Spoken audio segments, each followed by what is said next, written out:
physical activity. And I was very interested to know, in going through all the, excuse me, the individual exercises, that pretty much all of them, I would say 98% of them, are covered in one way or another in the 2 classes that I go to. And that was very reassuring, because I have great trust in my teachers. They're both fantastic.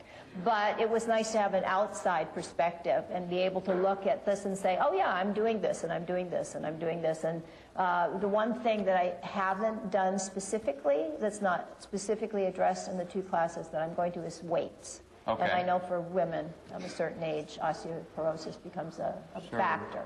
So that's something now I'm going to try to actually add into my weekly schedule, because one of my teachers does have a weight class.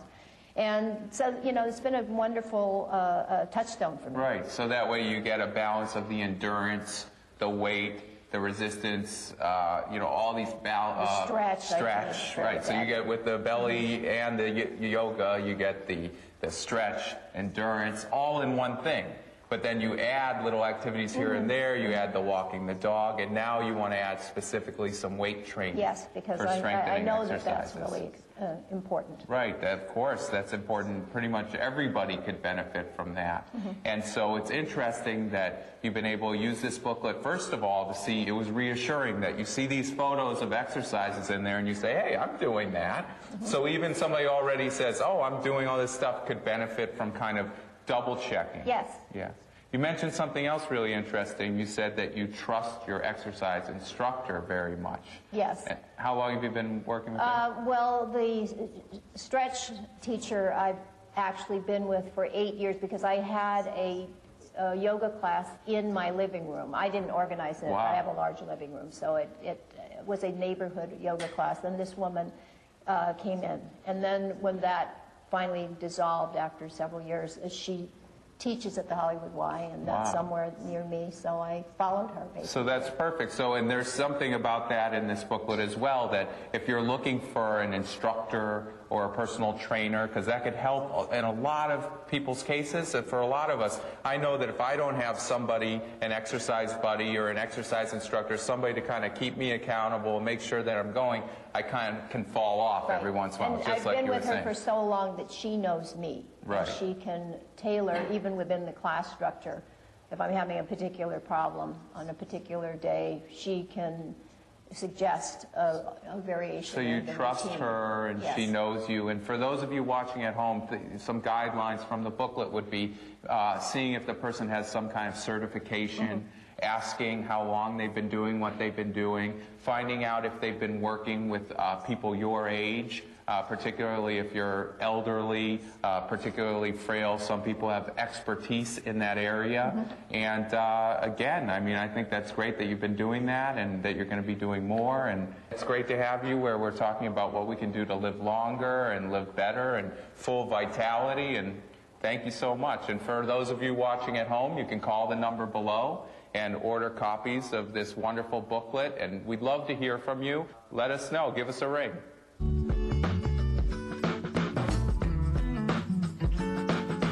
What I'd like you to know, if you're going to adopt an animal from Los Angeles Animal Services, is that that companion animal is going to be spayed or neutered before you take her home, or him home.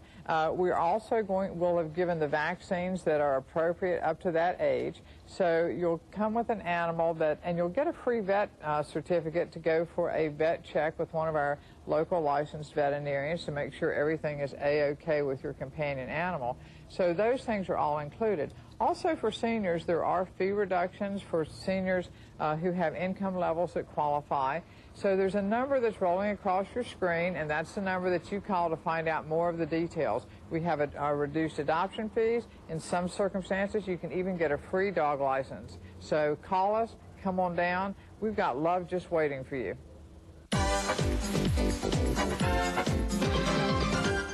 So if an emergency happens, are you prepared? Do you know who to call? Do you have a meeting place? An emergency can happen at any time. You need to be ready. A family's a team, so take a few minutes and put a family emergency communications plan together as a team. Check out labt.org for all the info.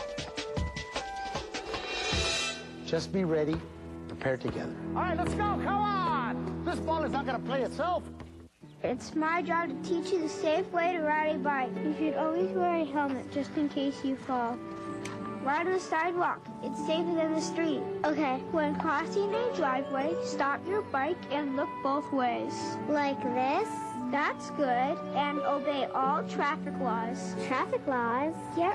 Like stopping at stop signs and walking your bike across the street. Boy, I'm glad you're my big brother. I know. Ride right, stop at the light, watch the road.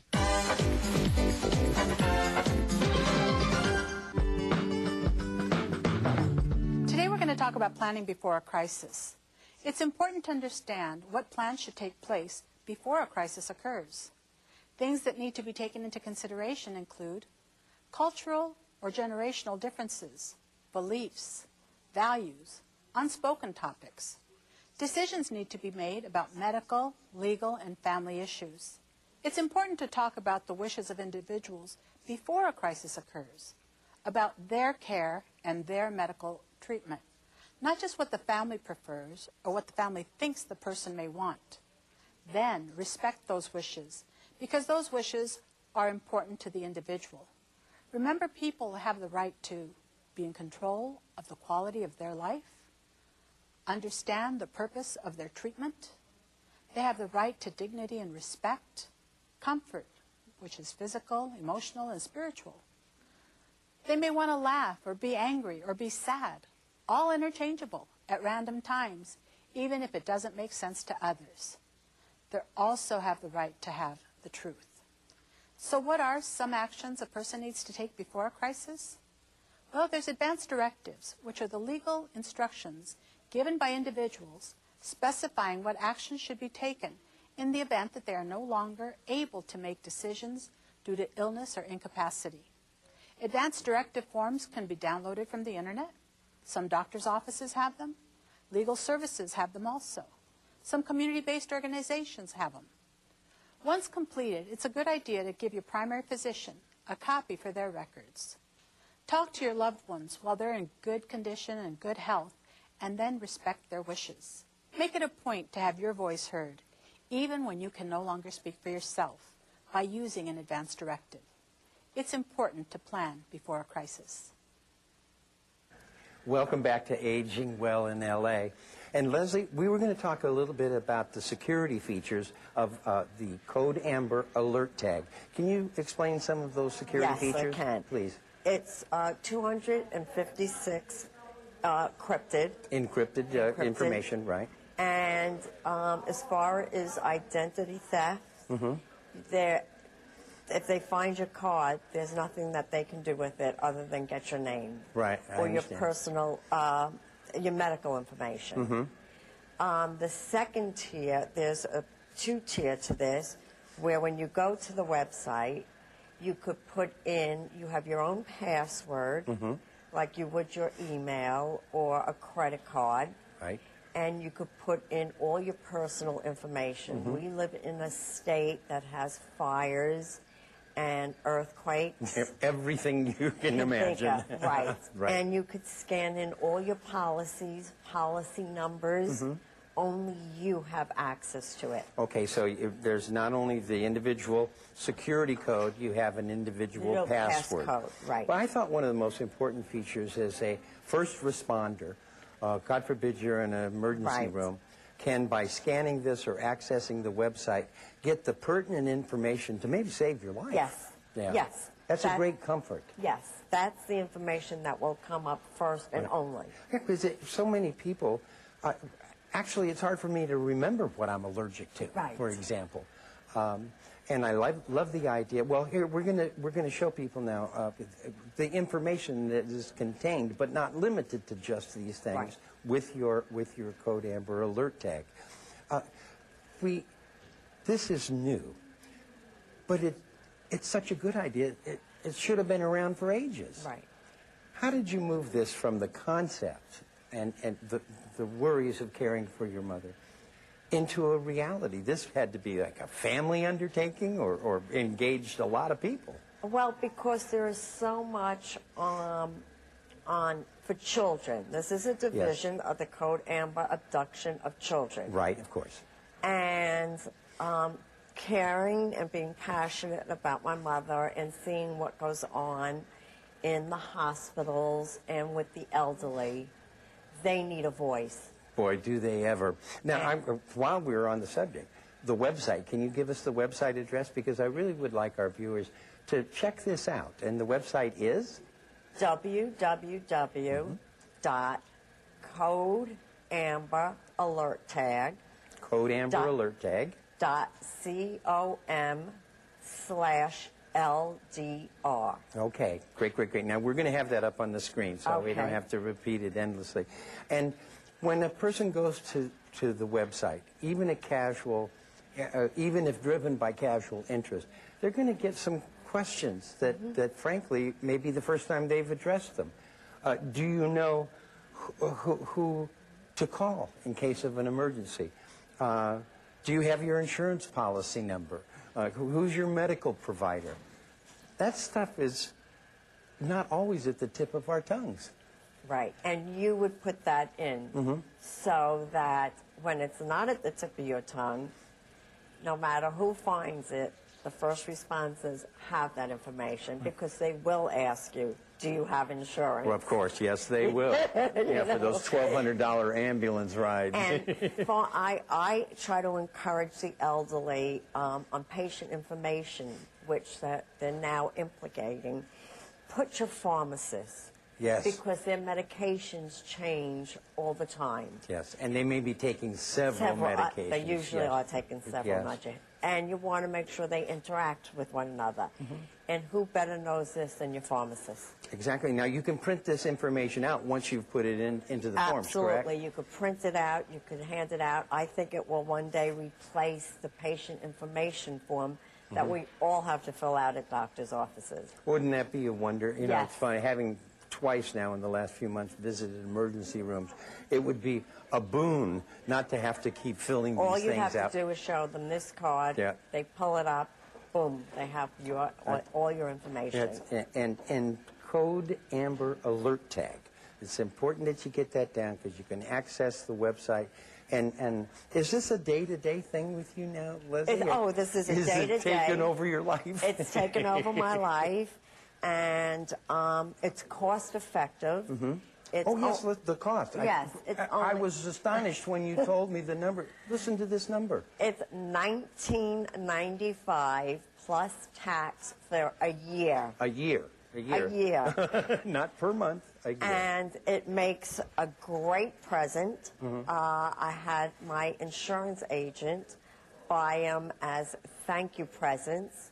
He sent me a Visa card and said, have lunch on me, and I had so much problem with it that he has since found out this makes a great present, and it lasts for a year. The renewal lasts for a year. If they mention that they saw the show, Aging in Los Angeles, their reward will be, we will give them an extra month to that $19.95. See, there are rewards to being a viewer of Aging Well in L.A. Leslie, thank you so much. Well, You're very welcome. I know it's still painful, the loss of Mom. There's nothing worse. But you've done something positive in her memory. I wish you great luck with this. I'm going to sign up today. Good. Thank you very much. Thank you, Leslie. You're And thank you for being with us here on Aging Well in Los Angeles. We'll see you next time.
is who we are, inside and out.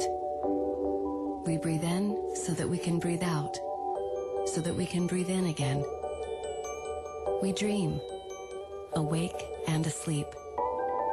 We laugh. We talk with our hands. We give it a whirl. We become. We move, our bodies and minds in constant conversation. And no matter how much we do it, it's never enough. We know this to the core, that as long as we are breathing, there is moving to be done. Multiple sclerosis stops people from moving. People with MS understand something about moving that is hard for most of us to comprehend, that moving is not a guarantee.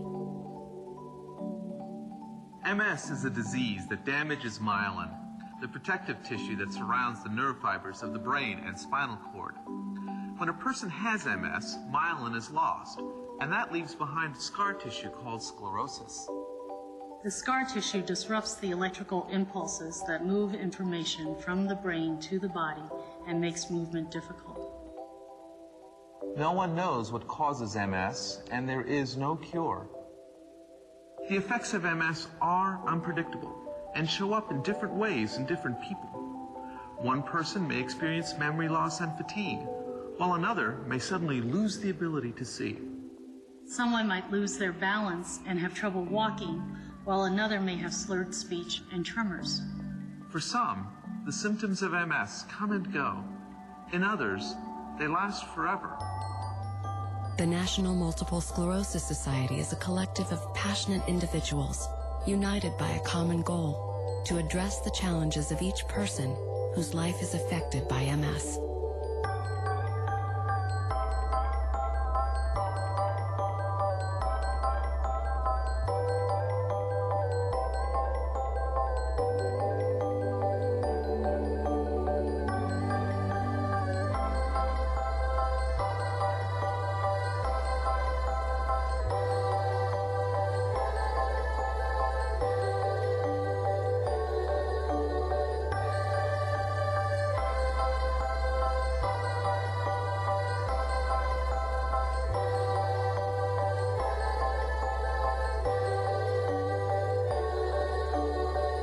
The National MS Society leads these initiatives because we believe that moving is not just something you can or can't do, but rather is who you are, that if you are alive, you are connected to the potential, the hope, the momentum of it all. You move along with, because of, and in spite of the great big turning world.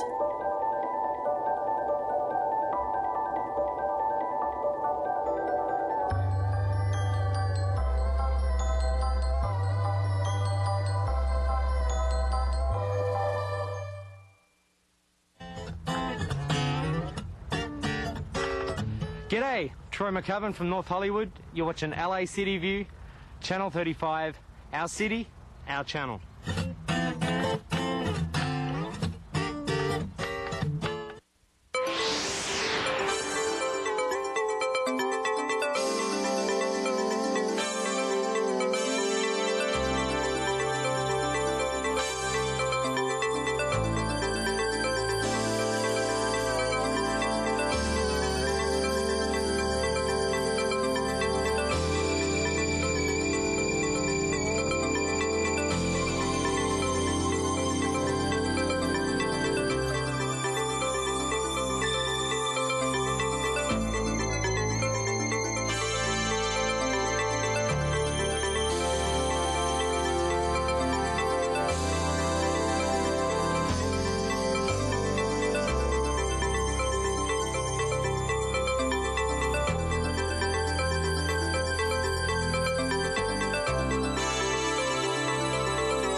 Good morning. It is 5 after 10 in the morning. This is Friday, June the 24th. This is the first quorum call. There are 4 members present in the chamber. Mr. Cardenas is excused. Ms. Hahn is excused. Mr. Huizar is excused. So Mr. Alarcon, Mr. Krikorian, Mr. Labange, Mr. Parks, Mr. Reyes, Mr. Rosendahl, and Mr. Smith, who is excused to leave early at noon today. And Mr. Wesson, would you please come to the chamber so we can begin the council meeting? It is 5 after 10, Friday, June 24th, 2011.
Mr. Wesson. There are 5 members present. Still awaiting the arrival of Mr. Alarcon, Mr. Krikorian, Mr. Labange, Mr. Parks, Mr. Reyes, Mr. Rosendahl. Mr. Smith will not be in attendance today.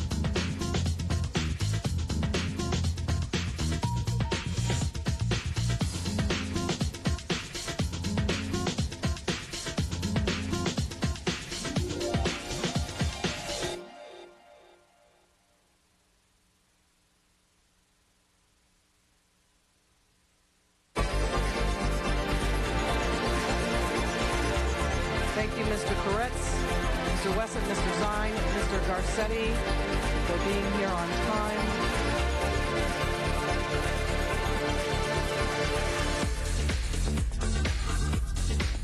All right, while we're waiting, Mr. Do you want to go? All right, you want to go live? Do you want to be on TV? Okay. Mr. Zine's going to go to the podium and do his presentation.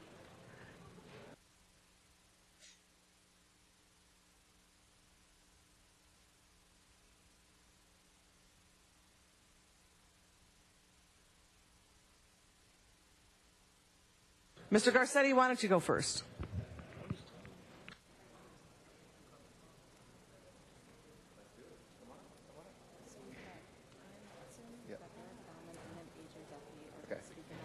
Okay. You have a lovely lady, yes, come on up. Mr. Garcetti, who you're going to recognize this morning. Thank you very much, Madam President. And it is a real honor to join today with some luminaries, and Mr. Wesson as well, and I are both here to present something very special to a true, to quote Mr. Labange, angel in this city of angels. It is an honor to recognize and celebrate today the immense contributions that Jimmy Woods Gray has made to students, parents, teachers, and the education community, and to the Los Angeles community as a whole since she began teaching in 1963. And feel free to come on through, guys. Don't worry. Jimmy began her journey in education as an early childhood teacher and began teaching at 24th Street Elementary, her current school, 32 years ago. Her last day with LAUSD is today, and we're grateful to all of those at her school for lending her to us for these moments. I just came from high school as well, and the last day of school is a chaotic one, but it's an important one quite often for teachers, and we really appreciate them giving her the day to us for a few minutes so that we collectively can do justice to what an extraordinary woman she is, to her dedication, to the difference she has made in the lives of young people for decades. And of course, many of us know Jimmy not through her work at 24th Street, but through her work in the education community and as a progressive activist. She is a leader among teachers through her involvement in her union, having held key political positions not only in United Teachers of Los Angeles, but also in the NEA, CFT, AFT, and CTA. And excuse the alphabet soup, but those are the most important organizations for education in this country. She's also a leader in the Democratic Party, having served as elected chair of the Los Angeles County Democratic Party in addition to her numerous other elected and appointed positions in the state party and in clubs such as the New Frontier Democratic Club. She was active in the Obama campaign and was very proud to work with her on that as well, to make history there. But she's a leader in promoting community organizing at the local level, the neighborhood local level. She's a former president of the Bureau of Neighborhood, before it was Department of Neighborhood Empowerment. And she's a champion for working men and women as a member of the board of directors of the Los Angeles County Federation of Labor. But last and certainly not least, Jimmy is a beloved daughter. And her mother is here with us today. Enel Woods, we appreciate you being here. Let's give her mother a round of applause for setting her down the path. A wife, and her husband Hayward Gray Jr. is present as well. And she's a great mother as well. And her daughter Keisha, is she present as well? She is. Yeah, okay. And we thank you for being an amazing family member as well. We are so proud of you, Jimmy, of your accomplishments, touching the lives of so many and making the city tangibly a better place for students, teachers, activists, and for working men and women. Thank you for being here, and I'd like to turn the podium over to Councilmember Herb Wesson to say a few words, and then we have some very distinguished guests as well to join us. Thank you, Madam President and members. I have about 4 pages of notes where it relates to Jimmy's accomplishments. And I really want to thank my staff, Ed Johnson in particular, for preparing this. And to make you feel good, I'm going to say this. Jimmy Woods Gray moved from Tyler, Texas to attend Compton Community College. Now that's all I'm going to say, but thank you for your very hard work, because I can speak off of the top of my head where it relates to this young lady. I don't know how far we go back. I'm sure it's about 20 years, give or take. We were both about 15 when we met. But I've known Jimmy as a person of her word. She's been an individual that has always been active in the community.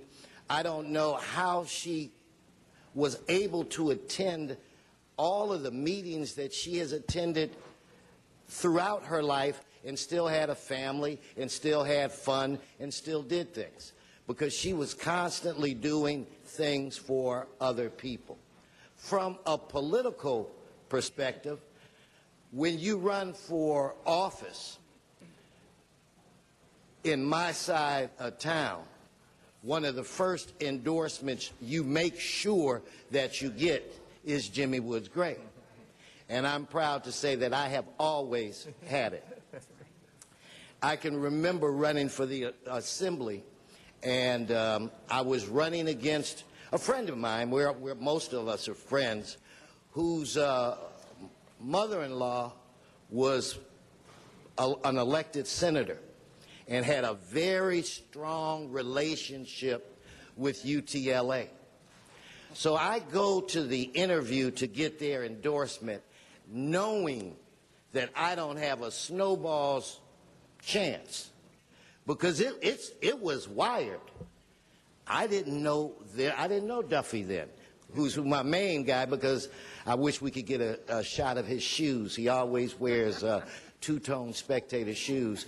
But anyway, so I go do the interview. I do my very best. And the next day I get a call. They said, a miracle has happened. I said, what? We did a dual endorsement. For me, that was a terrific victory, and along with it came some help for my campaign. In the New Frontier Democratic Club, where I'm a lifetime member, and I believe Jimmy is too, she goes to every event. She's recognized all over. She's a dear friend, and I'm just curious, and I can't wait till you speak, because what are you going to do now? I can't imagine you going fishing or quilting. So with more free time on your hand, my guess is Jimmy is going to devote that free time to our community. So it's an honor to stand with my friend, the council president, and say to you, job well done, my friend.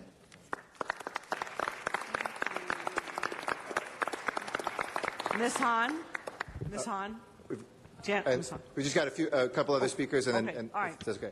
So next, we are very blessed to have another great leader who not only served us well in the Democratic Party, but as an educator, as an international diplomat, as a member of Congress, as we look at the potential of others joining that legacy from this august body, but somebody who's been a dear friend to Jimmy and to all of us, Congresswoman Diane Watson.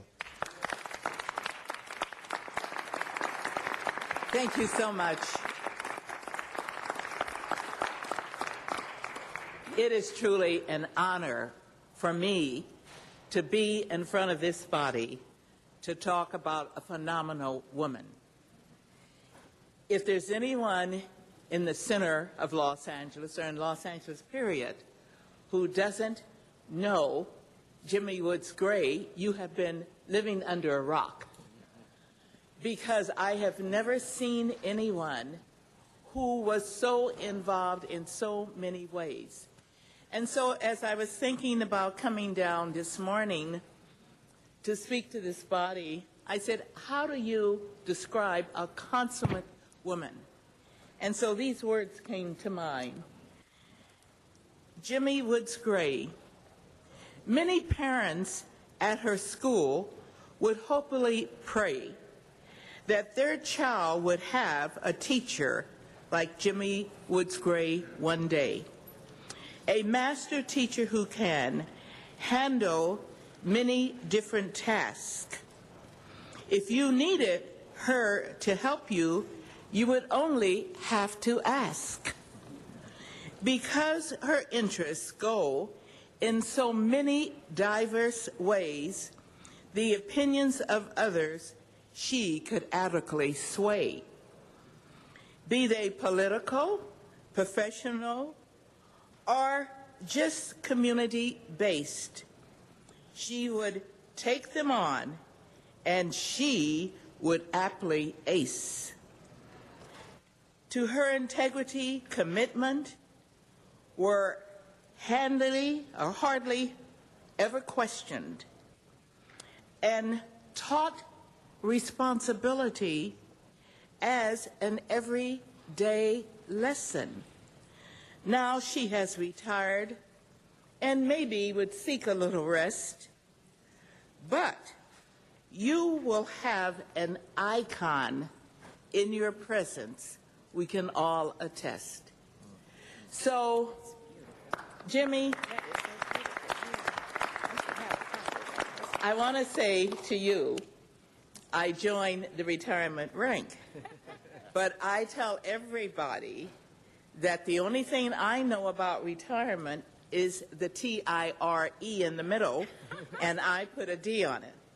So we'll get together, and I would like to make a formal presentation printed up of this ode to Jimmy Woods Gray. Thank you so much.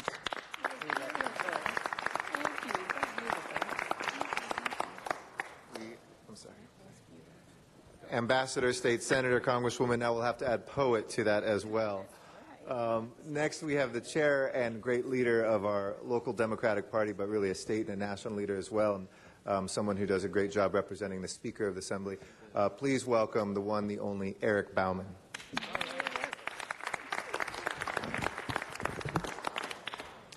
I started to think back about my first battle that I fought side by side with Jimmy.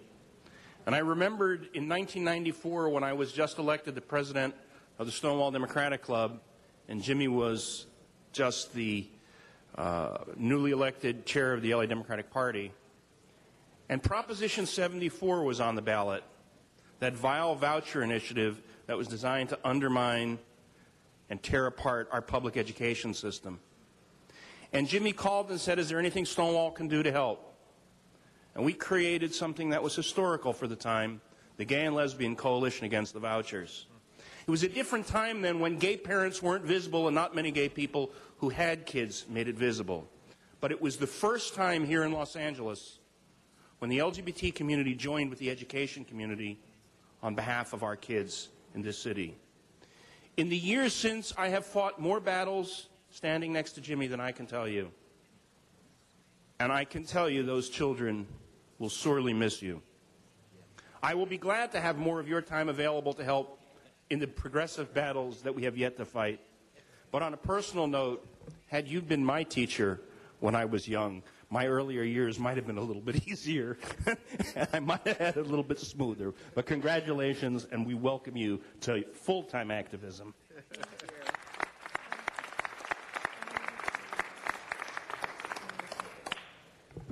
And we also have with us A.J. Duffy, who, together with Warren Fletcher, his immediate successor, has led UTLA and stood up for teachers time and time again, and is a great friend of Jimmy. Please welcome A.J. Duffy.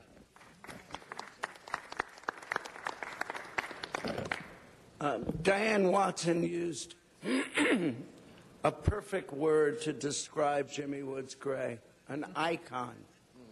An icon in the Democratic Party, and certainly an icon in United Teachers Los Angeles. I know Jimmy for about 20 years and have worked very closely with her. I've had the honor of having her be my political action chair, once in the mid-90s as West Area chair, and then for 6 years as president. Jimmy, you are a leader, you're a soldier, you're somebody who will be there when somebody of substance is needed. Jimmy exudes politics wherever she goes and whatever she does.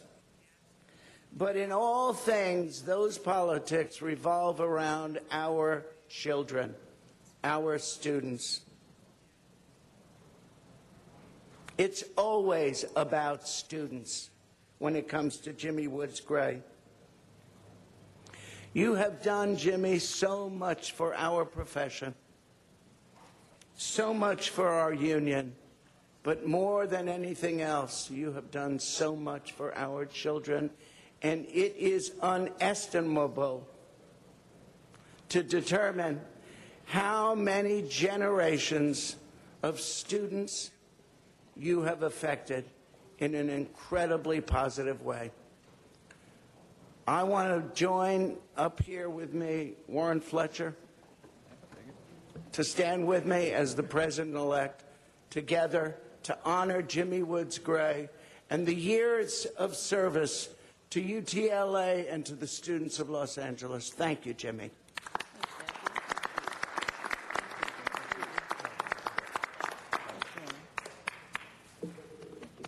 I know that there's a number of members who want to say things, and then we will present some flowers and a certificate to Jimmy and hear from her. But go ahead. Thanks, please. Mr. Garcetti. And before we go on to the roster here, Jimmy, as I said on Saturday at your extremely large gathering that was bursting at the seams with people who love you, I know you best through your mother, I know. And you certainly have emulated her in every way. You're compassionate, strong-willed, speak the truth kind of person, human being and teacher, as is your mother. And I always felt the need to respond to her, and I always made sure that we responded to what you had to say because you spoke the truth whenever you spoke. And you spoke it on behalf of others, not for yourself, not ever. And I hope that you truly enjoy your retirement, although I know you will be very busy anyway. But you deserve it, and with that, I want to say thank you, and then on to Janice Hahn. Ms. Hahn. Thank you, Madam President. Thank you, colleagues, and always a great treat to have former Congressmember Diane Watson in our presence, and that was a beautiful poem that so aptly described our beloved Jimmy Woods Gray. And it's hard to believe you're retiring, but it's certainly appropriate and fitting, and you really deserve it. You have been a tireless community activist as well as a champion, as a teacher for the children. You are just the perfect description of a public school teacher. And I think for all of us parents whose kids went to public school, we knew that our children's education really boiled down to that year in that classroom with that teacher. And the kids that were able to be so lucky to be in your classroom all these years really started off early with a great education and a woman who really brought to the school every day such an incredible expertise in teaching, but really such a great perspective on our world, and particularly of what was going on in Los Angeles. And your dear sweet mother and you have really just been partners in a lot of these issues. And you would always say, Mother and I are doing this, Mother and I feel this way, Mother and I want to see you do this, Mother and I have something to say to you. And it was always a powerful force. And you have always supported me, just like Herb was talking. You've always supported my brother.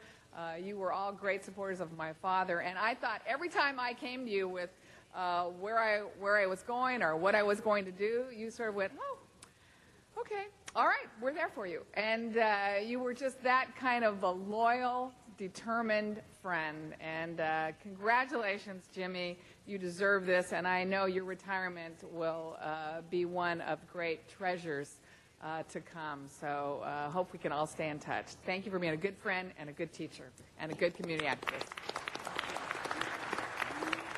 Mr. Koretz? Well, I think almost everything I could say goes without saying has already been said, but I have to say it anyway. Not only are you just an institution in support of education and all the kids of Los Angeles, but you've been an amazing leader for the Democratic Party. And it's been an honor to serve with you there for many, many years. I know you're not really retiring. I think this just means that you have that many more hours to help out with Democratic Party activities, and I look forward to working with you in the years ahead and in all the battles to improve the lives of Angelinos everywhere. So thank you for all your amazing work over a lifetime of service thus far, and many more years to come. Mr. LaBonge. Jimmy, everybody spoke so heavenly of you, you know, and what Eric said was so important, and what the great Congresswoman said is so important, and Herb and Eric, everybody. So I just wanted to thank you and stand for you, and hope you enjoy every day, because all we got is today. And you've worked so hard, you do want to take time, hopefully for yourself and your family. And I like what you said about a mother and how families roll, and you're a special person. So congratulations, all my best, all my loving best. Thank you. Mr. Krikorian. Thank you, Madam President. I've had the privilege of knowing Jimmy Woods Gray for about 2 decades, I'd say, maybe a little bit longer. And Herb, I just want to let you know that it doesn't matter what part of town you're in. One of the first endorsements you seek is Jimmy Woods Gray's, and that applies in the San Fernando Valley as well as it does in your district, Herb. But much more important than that, I think, is that Jimmy's retirement here today is an opportunity for us all to recognize, first of all, of course, her many, many years of forceful advocacy for the causes that so many of us cherish. But even more important than that, I think your retirement here today and our recognition of it, Jimmy, gives us an opportunity to recognize you as the ambassador for public education that you always have been. Because for those of us who are in public service, we hope that when we retire, there will be some legacy that we'll leave behind of something that we've accomplished.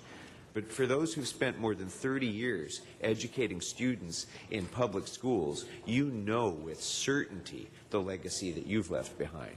Because I don't remember who sat on the city council when I was 10, but I sure remember who my teachers were. I sure remember who my public school teachers were and the difference they made in my life. And by the same token, there are lots of people running around in this town in successful positions in all kinds of areas who are 40 years old now and are thinking back to the days that you impacted their lives as their teacher. And just for that, I think we all owe you a tremendous debt of gratitude. I'll always be grateful for our relationship. More important than that, I'll always be grateful for how much you've contributed to the young people of Los Angeles. Thank you very much. Ladies and gentlemen, on behalf of the city, the mayor, Mr. Wesson, myself, we don't have enough hands for all the presents we want to give you. We present this resolution to you today. Well, here, maybe we should pull it over here a little bit and put it down. And these flowers as well. To Jimmy Woods Gray. Congratulations. And then the microphone's all yours.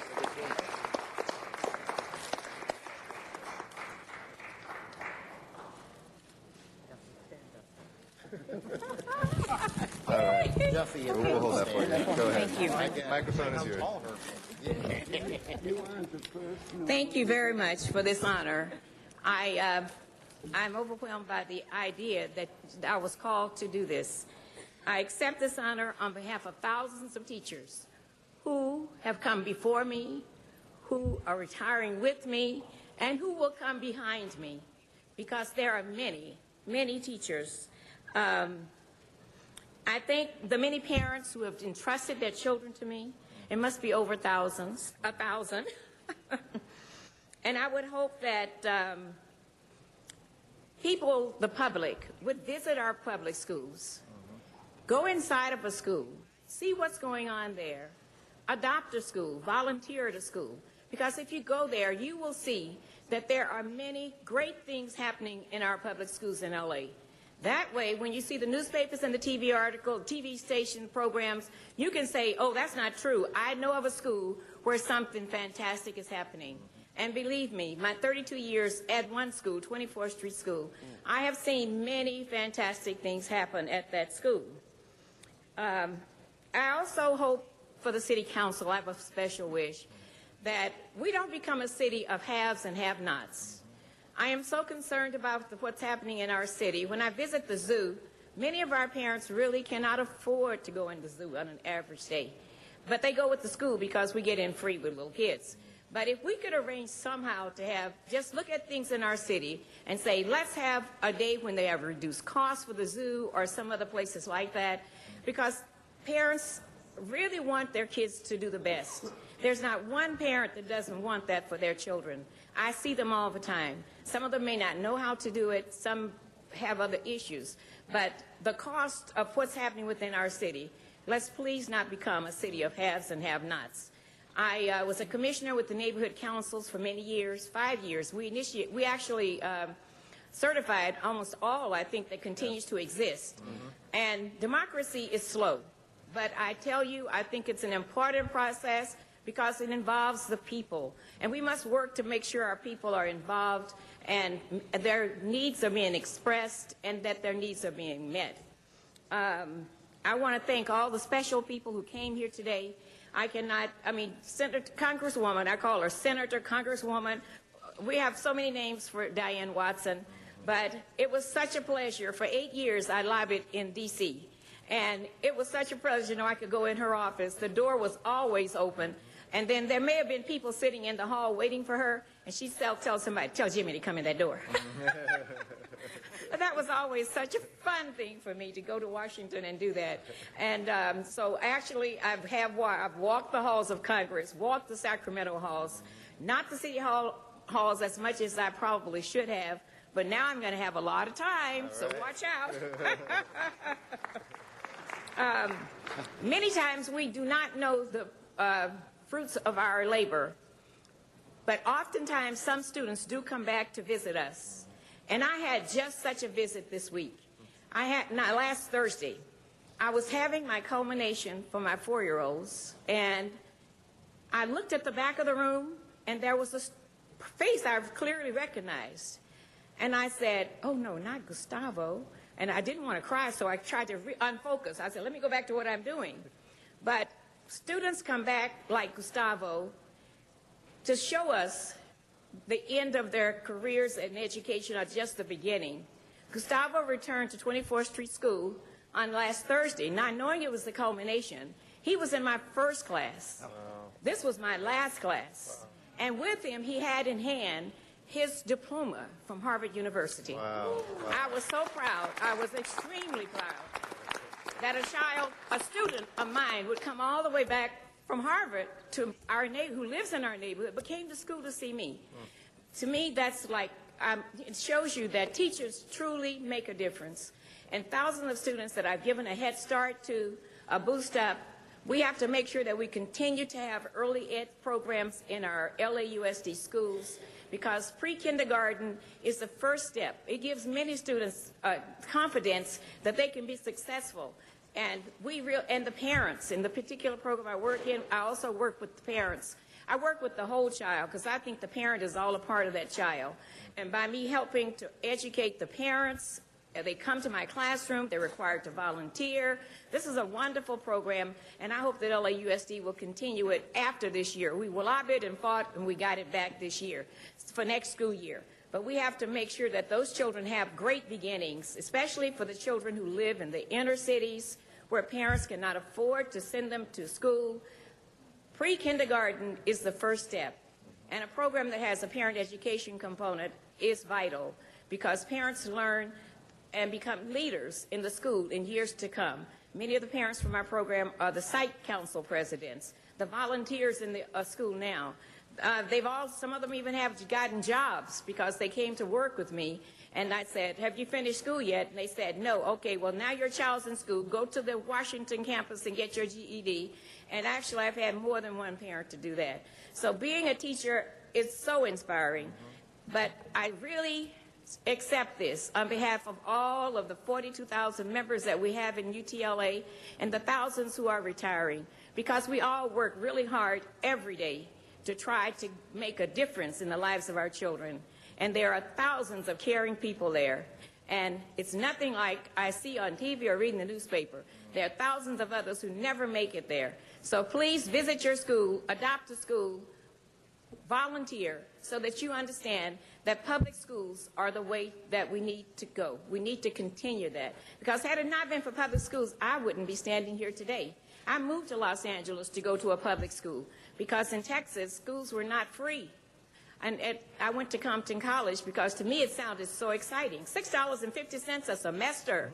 Oh my God. Why doesn't everyone here have an education? I couldn't understand coming from Texas because all of my friends wanted to go to college. So again, I just want to thank you. Want to thank you for having me here, recognizing that teachers put in many, many years and much time, and not all of them are here today, but I actually stand on the shoulders of many, and will continue to work in this community to make sure, as most people know, that I voice what I consider to be the truth. That's right. That's right. Thank you so much. Jimmy, before you go, Mr. Reyes wanted to say a few words. Mr. Reyes. Oh.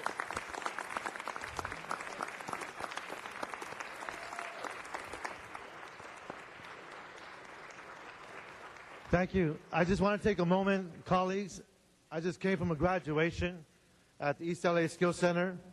Yesterday I was at Evans Adult School, and these are the working class. These are the folks who are holding two jobs that are still going to school at night or early in the morning at 4, 5, 6 a.m. And these are wonderful teachers who are accommodating them. We're actually getting there very early because they know these folks are doing their best to get their 8th grade education, their GED, their high school diploma, skills sets through different certificates with joint diplomas. It was amazing. And the happiness just to get to that first step was just inspiring. And in the group were retiring teachers. And they spoke of how they have to spend money out of their own pocket, how they take the students to trips on their own dime.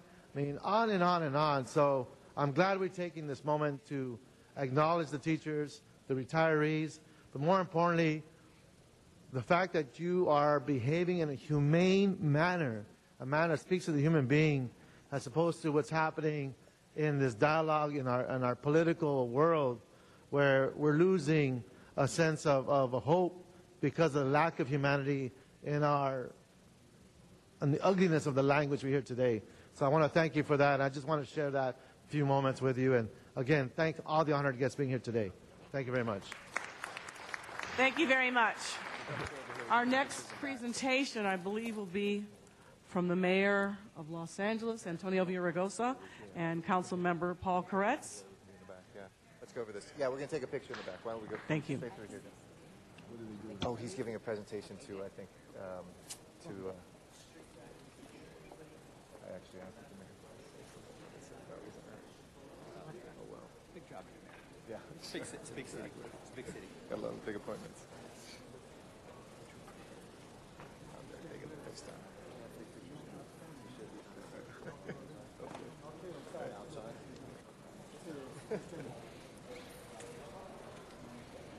How are you? I am. Good. Good. How's it going? Good.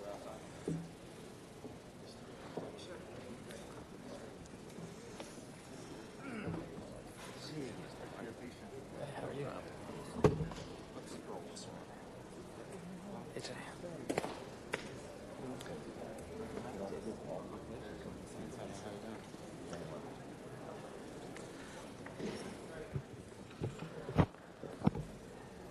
Well, good morning, colleagues. Today we have a special presentation, and one that's near and dear to my heart, because this year the Jewish Federation of Greater Los Angeles is celebrating a profound and amazing 100th anniversary of serving the people throughout the city and county of Los Angeles. For over 100 years, the Jewish Federation of Greater Los Angeles has been at the forefront of issues concerning Los Angeles Jewry. Everything from providing crucial services to community members in need to empowering people to stand up for the State of Israel. The Jewish Federation is an institution, a collaboration, and most importantly, a family in which people from all walks of life find welcoming, nurturing, and cultivating. Throughout my political career, I've had the great honor and privilege of personally working with and being exposed to the wonderful benefits the Jewish Federation has to offer society, while improving the quality of life for Angelenos. Every year when I attend the Federation's Super Sunday Phone-a-thon, I know that the dollars I raise are helping and going to worthy causes and organizations. SOVA, Jewish Family Service, Bet Tzedek, and Jewish Vocational Service are just a few of the very impactful Jewish social agencies, volunteer, and educational programs that the Jewish Federation of Greater Los Angeles proudly supports.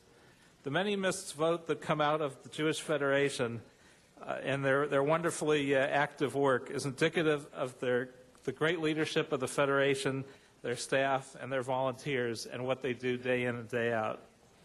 And before I introduce the mayor, I'd like to introduce a few of the leaders who are with us today from the Federation. Jay Sanderson, the president. Richard Sandler, the chairman of the board. Catherine Schneider, the Senior Vice President for Community Engagement, and Karen Spector-Berkeley, who's Director of Government Relations. Thank you, and mazel tov to all of you. And now I'd like to have the mayor say a few words.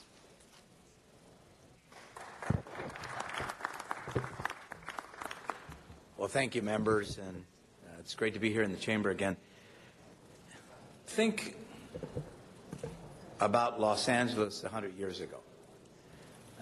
We are proud of our tradition as a city that is the most diverse anywhere in the United States of America. A city that I like to say is the city where the world comes together. But 100 years ago, the city wasn't always so welcoming. And the Jewish Federation was there, an anchor, a self-help organization, an anchor in a community that was discriminated against, a community that had come to this great city, as so many of us have and so many of us our parents, our grandparents. And over the years, what I think is important about the Federation is the Federation doesn't just provide services to the Jewish community. The Federation provides services and outreaches to the broad and many communities of the city of Los Angeles. People who are hungry, people in need of job training, people looking for assistance of some kind. And over the years, like Paul, I've been Super Sunday, where you make calls and you ask people to give. And it's amazing the number of people who are willing to step forward and give with a generosity. And they do because this is a community whose faith says that we should engage in the repair of the world, tikkun olam. And I dare say that the Federation is about the repair of the world, is about mitzvah, doing good deeds, and tzedakah, the pursuit of justice. And I can tell you that over the years, I've come to depend, and this city has come to depend, on the many activities of the Federation. I had an opportunity to stop by the dinner the other day celebrating the 100 years. I joked with my friends when they said, "Mayor, why aren't you staying?" I said, "Well, because you invited the mayor of Los Angeles to the city of Santa Monica, and not the city of LA." Of course, I was joking, but I can tell you that this city, this metropolitan area, this region owes much to the Federation. I had an opportunity to go to Israel with a Federation for the first time for the 50th anniversary. We went and I can tell you that we went with a number of people that I've come to know and respect over the years, leaders of the Federation in another era. I went again with the ADL a couple of years later, and then again on my own. And I can tell you that this organization, for me, has had a personal significance as well. And so on behalf of the city and all of you, thank you. I'd like to acknowledge the Federation for 100 years of service, for 100 years of tikkun olam, for reaching out not just to people in need in the Jewish community, but across the city, for the friendships that we've nurtured and developed, and for another 100 years. Congratulations. Mr. Mayor, thank you. And we're going to hear from some of the council members. First from Mr. Zine, then Mr. Garcetti, and then Mr. Labange. Thank you, Madam President. To the community, the Federation serves many people, many causes, many issues, and I know about Super Sunday because I'm there, Jay, with you at the Super Sundays as we've celebrated that, and go back to the people who continually donate to help those in need. But in addition to that, we have the Jewish Home, which I was the former president twice of the executives, which is another group that helps people in the community. And it's not only the Jewish people that the Federation helps, it's all people that the Federation helps. When situations take place and funds are needed and assistance is requested, the Federation steps up. And they've been there for 100 years. I know in my district we have a center on Van Owen, which is part of the community, very integral part of the community. And since it's in my district, I spend a lot of time there with the folks and all the activities that take place. But I want to acknowledge the 100 years and all the wonderful work that's been done and all the people that support.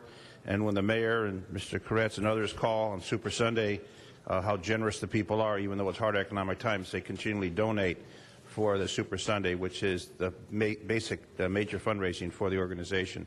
So I'll continue to offer my support, continue to be a promoter of that. And Mr. Mayor, I know that we were at Santa Monica Barker Hangar for that lovely evening. I don't know how you put so many people in an airport hangar, but you did, and it was a wonderful event, and the Federation continues that strong legacy of helping others. So congratulations, and wish you many, many more years of success and prosperity. Thank you very much. Mr. Labange. Thank you very much, Mr. Mayor, Mr. Koretz. Thank you. The Federation in 100 years, 1911. So vision back, no aviation, communications, all the different things. And as the mayor will tell you, as a proud graduate of Roosevelt High School, Boyle Heights in earlier times was the center of Jewish community and all the work that is done to remember it. I grew up in Silver Lake. The Jewish community was always welcoming the Jewish community centers. The Federation had a big headquarters right on Vermont. High Solomon was a great patriot for the Americans of Jewish faith who helped in the Revolutionary War. And his statue once was in Hollenbeck Park. And then as the community moved west, it went to MacArthur Park. And now it's moved west, it's at West Wilshire Park or Pan Pacific Park. And I tell my Jewish friends one day it will be in Tarzana, because as the Jewish community has moved throughout Southern California, it's always been part of us. It's always been part of us. So this is great, this recognition, because really what it is the immigrants and the opening of their centers to give stability to a community gives strength to the future. And as Jewish immigrants came to the United States and came west to Los Angeles, it was those community centers that made an absolute difference in the lives of others. And I remember when I first got elected, Janice Hahn and I were on the Hollywood Freeway reminisced about her father and the service, etc. And then we talked about community centers, whether it's of faith and other, that were the basis for so much strength that gave people to be successful. I just wanted to thank you. You guys also had the best dances at the Los Feliz Silver Lake Jewish Community Center, and it was great old fun times, always welcoming. Thank you. Congratulations to the Federation. 100 years in Los Angeles. Thank you very much. Mr. Garcetti. Richard and Jay, and thank you to my colleague, of course, Councilmember Koretz, for doing a great job representing the physical space as well as much of the spiritual space of the community. And it's just wonderful to see a centennial in a city that has been a great Jewish city. There's a plaque a few blocks away from here that the very first nonprofit ever founded in this city was the Hebrew Benevolent Association. The first head of the Chamber of Commerce in a time when Jews were not necessarily in positions of authority throughout this country was a Jew. And the first city council president was also Jewish. I'm actually the fourth city council president that's been Jewish, if you count Ruth Galanter, who was an acting president for a while. In the teens, there was another as well. When you look at the history of Judaism here in this city, for my own family, it's about 100 years ago that my family came here fleeing war, the Russo-Japanese War, when folks were conscripting us to fight in a foreign war that wasn't our fight. We fled to this place of opportunity. And though Jews have made a huge impact throughout this country, here in Los Angeles, where it's sometimes overlooked, it's seen as a new Jewish city. We're actually quite an old Jewish city. So in celebrating a centennial, the Federation has been literally the center, again, in both physical and spiritual terms of the community. So many programs that touch so many Jews and non-Jews in this city. Literacy programs, opportunities for access to capital when very few people have that, making sure that we give back and remember our elders and have places for affordable housing. The Federation has been the defining voice of our community, will continue for another 100 years to be so, but what makes us relevant and important is not just the work we do in our own community, but the work that we do in this entire community, and we've got great leadership to continue that. Thank you, and here's to another great Jewish century in the city of Los Angeles. Mr. Reyes. I want to rise and thank my colleagues and the mayor for this honor. It's a pleasure to address you and congratulate you on the 100 years. I, too, was able to experience Israel a few years back and to see the amazing convergence of all the religions of the world and where they emanate in one location was just inspiring. And it's a life-changing moment. But to see the microclimates, the technology, the issues that address communication, recycling, farming, I mean, on and on. It's just amazing. And to see that duplicated throughout the world is a gift that the whole world benefits from. But I have Temple Beth in Highland Park and several other synagogues that started back in the 20s, 30s, and 40s. And they're still active. About 2 years ago, we had a cleanup program where they redid the front lawn with drought-tolerant plants, and we have brought kids from the neighborhood and taught them about the whole issue of ecology and recycling. So again, many kudos to you, and I hope another 100 years, and we continue in that spirit of giving and healing. Thank you so much. Mr. Krikorian. Thank you, Madam President.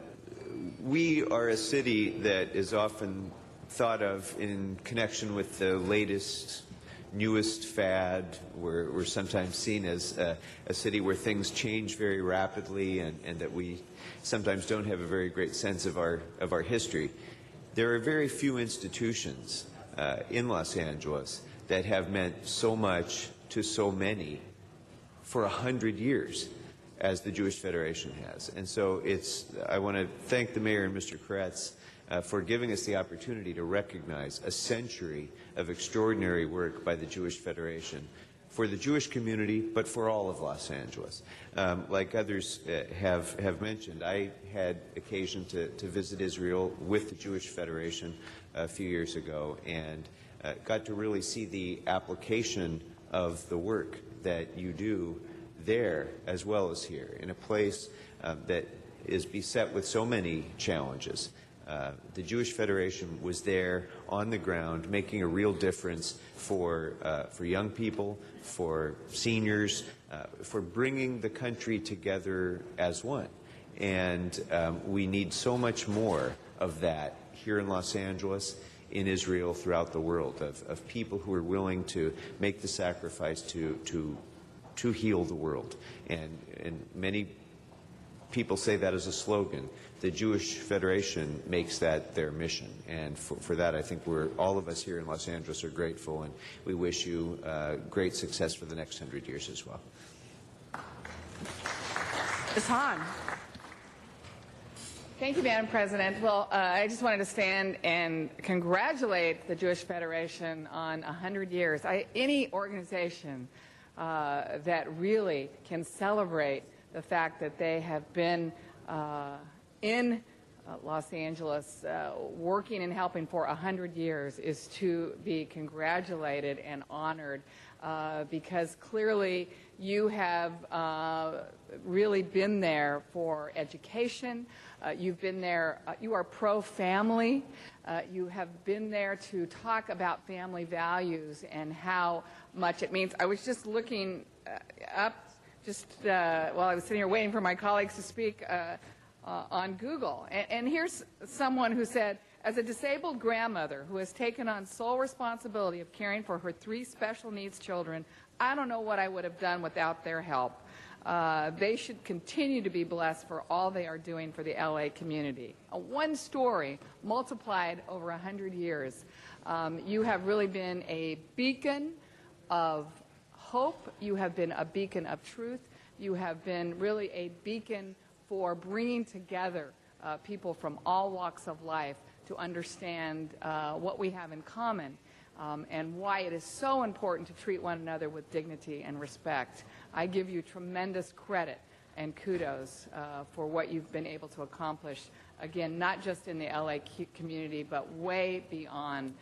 Your good works will ring forever for so many people who have come to rely on you and depend on you for what you've done. It's an honor to congratulate you for your 100 years, and best wishes for another 100 years. Thank you very much. Thank you, Madam President, distinguished members of the Council. I know the Mayor had to leave, but I thank him for all the gracious words that you bestow on us. It is really a privilege for us that are associated with the Federation to be associated with a tradition. Our tradition is one of values. The value the Mayor talked about, Tikkun Olam, giving back, making the world a better place, is a value we do not have a monopoly on. We share that value with many other religions and other people, and it has always been our privilege to be a partner in the city of Los Angeles and to partner with other organizations as well as with the city to make this city a better place. It's really a privilege for me. I was born in this great city of Los Angeles, not quite 100 years ago, but it's starting to seem like that. And I was also educated in the public schools of Los Angeles. And I know we just honored a public school teacher, which makes it a double special for me. But I want to thank you for honoring us, and I want to thank each and every member of the council who does so much to support us. I see you at our events. I see the proclamations that you give to people that we honor. So you give us time. You give us your valuable time. You give us all your resources, and we appreciate it. And I pledge to you that we will continue to be a great citizen of the city of Los Angeles and to work with you to make this great city even better and to be the best city in the world. Thank you very much.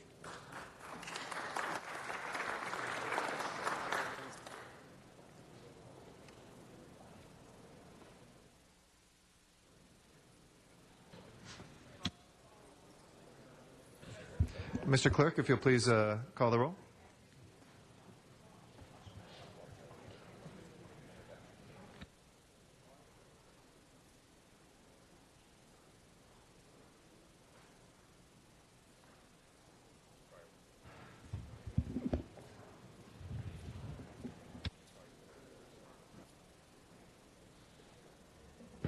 Yeah, please call the roll. Alarcon, Cardenas, Hahn, Weezer, Koretz, Krikorian, Labange, Parks, Perry, Reyes, Rosendahl, Smith, Wesson, Zion, Garcetti, 11 members present, and a quorum. Mr. President. First order of business, please.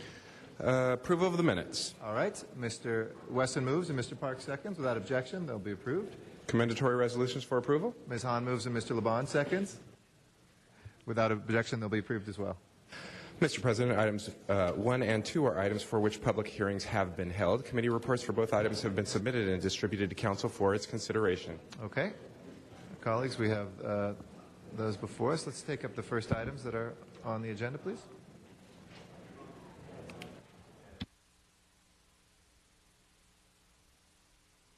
Okay, items 1 and 2, if we can look at those first. Those have had their public hearings. So any council members wishing to call item 1 or 2 special?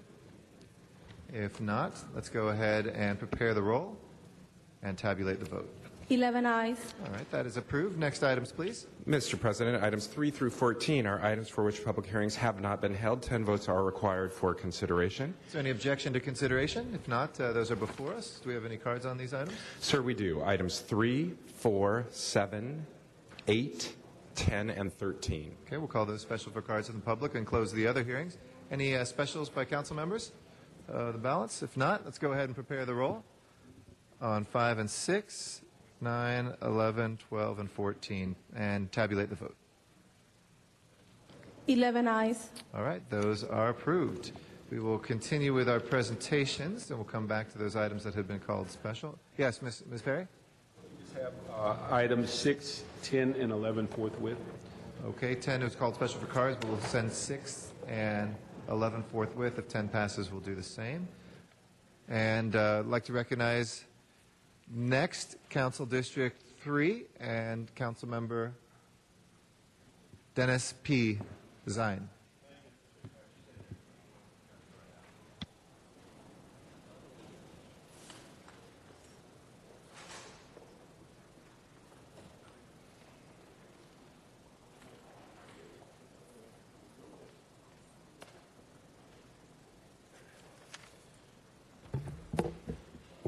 Thank you, Mr. President.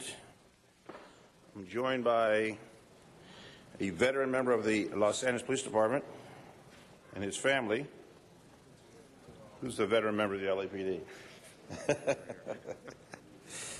Well, Jim and I worked together way back when I was a member of the PPO, and you were a great delegate and a great detective. So Jim Lynette, Lisa, and Anna Ram will be coming to the podium, and they are joining me with other members. Keeping it private, and people heard that, keeping it private. Well, what's the presentation? Keeping it private. What's the secret about a presentation in council titled Keeping It Private? And I looked at the calendar, and people were asking me, oh, what's the secret presentation you're going to make? It's like, we're going to have some celebrities show up. Keep it private. Well, Keeping It Private was founded in November 2010 by Anna and Lynette Ram. The organization will benefit the economy. It will provide jobs here in the city of Los Angeles. It is aimed at keeping teenagers safe while using social networking media by producing educational content, distribution in various formats. We know that there's all kinds of tweeting and Facebook and you name it all. You probably name them all. Many other. So it's now called social network. Yes. It encompasses everything. If their peers model positive social networking behavior, the kids are more likely to follow suit, which is the concept that will be used in production of the nonprofit content. 1 out of every 5 teenagers has sent or received an inappropriate image or message. 1 out of 5. 25% of adolescents have experienced cyberbullying. Cell phones are the most popular conduit for cyberbullying, and we know the consequences with that. Keeping It Private hopes to slash these statistics drastically by educating our children, partnering with educators and youth organizers, and involving corporations, celebrities, individuals, and local government. I'd like to recognize Anna and Lynette with a certificate of recognition for the grand opening of this great organization that will help improve the quality of life for all teens in our region and throughout this great, great United States. So who wants to begin? You take it over. I'll do it. All right. Thank you very much. You're welcome. Mr. President, council members, good morning. We'd like to thank Councilman Zine and his staff for arranging to have us here for this groundbreaking presentation as we're about to launch a brand new public benefit corporation called Keeping It Private. And we'd like to share with you and the entire city of Los Angeles a little bit about it. My daughter, Anna Rom, a vibrant 17-year-old, was diagnosed in 2009 with osteosarcoma, a form of bone cancer, just as she was about to start her senior year of high school. Anna endured a rigorous course of chemotherapy and many surgeries. Throughout her treatment, besides having the love and support of family and friends, many nonprofit organizations based right here in Los Angeles and staffed with compassionate volunteers came into her life to offer help. During her time in the hospital, Anna wanted nothing more than to be able to give back to others in the same way that others had given to her. Because Anna herself has been a victim of online privacy breach, she knows firsthand the pain it can cause. Founded in 2010, Keeping It Private is Anna's way of giving back. Keeping It Private is a nonprofit foundation dedicated to protecting the privacy of minors by producing innovative and fun-to-watch content distributed through various media, teaching tweens and teens how to safely navigate the vast expanse of their ever-growing technological network. In order to accomplish that, we've teamed up with a filmmaker by the name of Joshua Greenberg, who only takes on projects that are good for the world. That fact alone tells me this not-for-profit is on the right path. With his broad base of knowledge, skill, and experience, he'll mentor us through the process of writing, directing, acting, filming, and all that's involved in the making of a high-quality production that will captivate and command the attention of those who watch it. The content will be several short vignettes depicting youngsters in various scenarios that are commonly encountered while using social networking media. And since this is Hollywood, our plan is to seek out a larger-than-life but young star to host our production. Soon thereafter, we will distribute the content via a range of diverse media, reaching out to empower as many children as possible with the know-how needed to maneuver their way around the complexities that technology, by virtue of its very nature, presents. In our youth, most of us here in council chambers never had to deal with sexting, hacking, cyberbullying, identity theft, or exploitation. In today's world, tweens and teens are dealing daily with those very critical issues. Nothing is more precious than our children. At Keeping It Private, in a world where technology brings to our fingertips new and exciting ways in which to connect with others, whether it's across the street or across the globe. We strive to reach out to and encourage kids to network responsibly prior to forming habits that may breach or compromise their personal information or well-being. In doing so, we hope to make the City of Los Angeles proud. And now, my daughter, Anna Ram.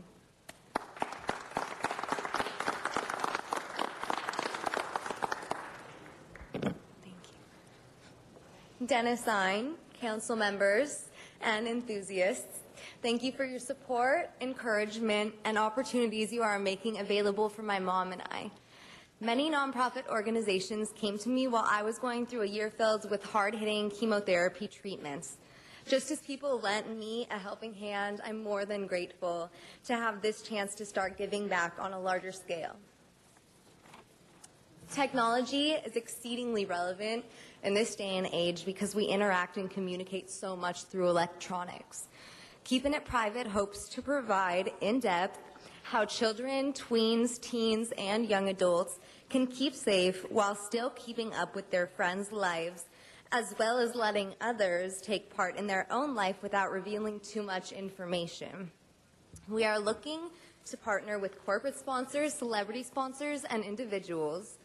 Let's work together to educate the public to make easier the lives of people in need of guidance. We proudly invite you to join our cause at keepingitprivate.org. Thank you so much.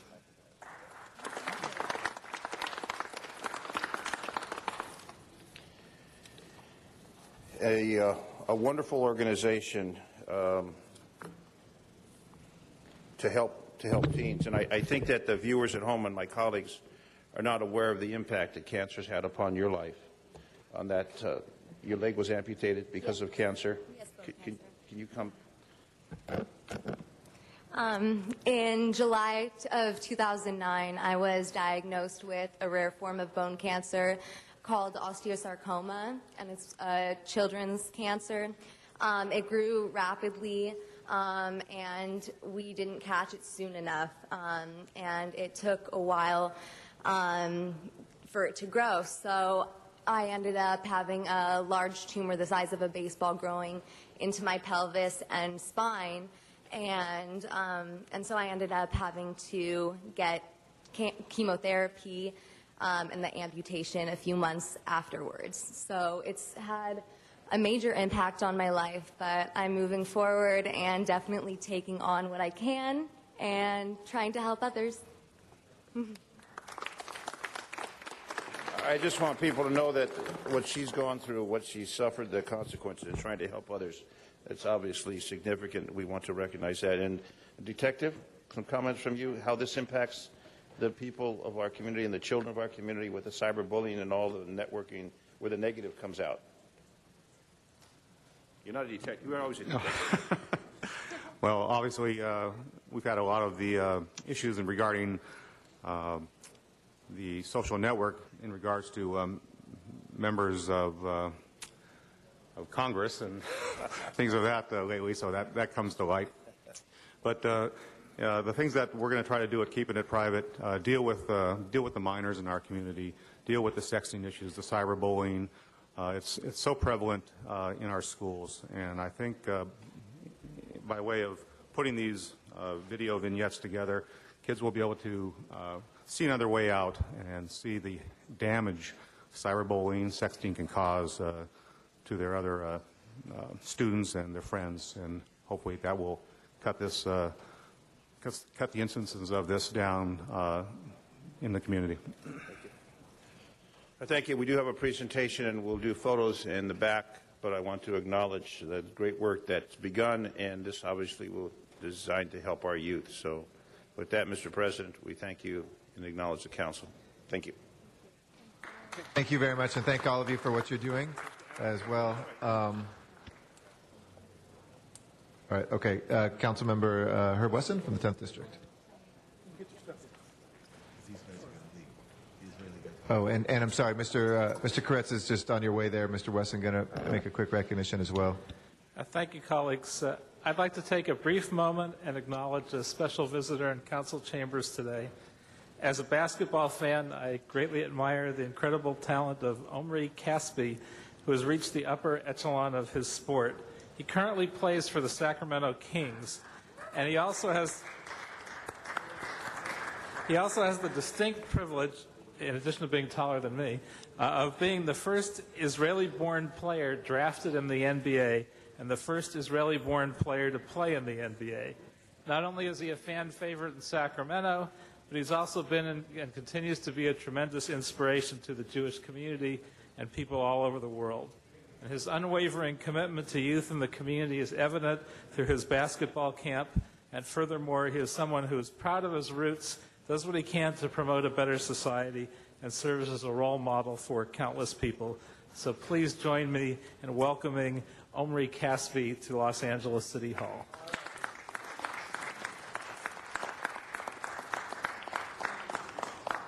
If you want to say a couple words. Well, I came in this morning from Israel. I'm hosting my basketball camp here in LA, and I just want to thank the mayor, you guys, the city of LA, for this great recognition and great honor. So thank you very much.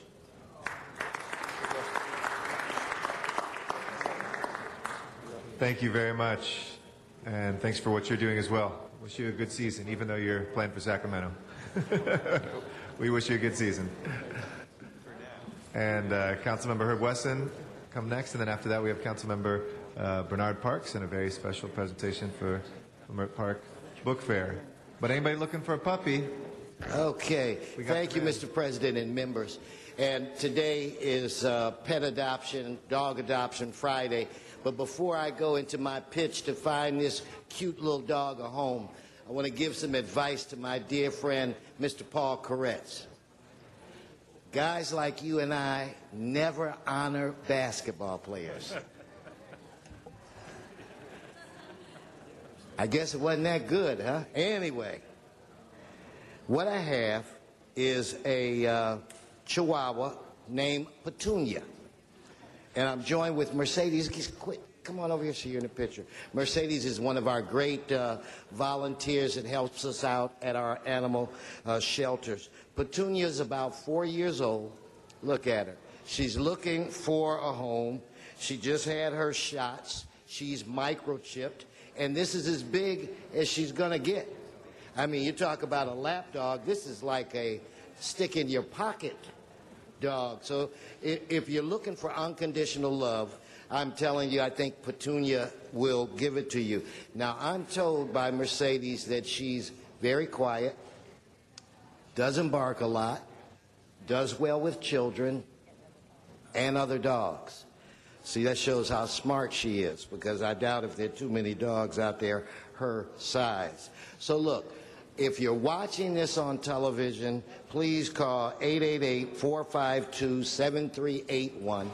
If you're in the building, we're going to keep Petunia here for a little while, so if you want to come down and pet her and check her out yourself, she'll be here. But remember, what we're asking you to do is to save a life. We can't, I'm proud of the work that our shelters are doing, but we just can't adopt all of the animals. So if you come down here today, you will be saving Petunia's life and getting a very loving companion yourself. For those that work for the City of Los Angeles and our visitors that are here, we have a 100% adoption rate where it relates to our dogs. It is very important that we keep that streak alive. So look at Petunia. She's looking for a home. Call 888-452-7381, and Mercedes and Petunia will be back in the back waiting for her new mom or dad. Thank you very much. Thank you, Mr. Wesson. And now I'd like to recognize our council member from the 8th District, which also includes Lamert Park, among other places, for a very special presentation. Mr. Parks. Thank you. Let me ask Jan Perry to come up. Shirley and Bernard Kinsey to come up. I always say Shirley first. And let me just have the whole Lamert Park Book Fair team come up.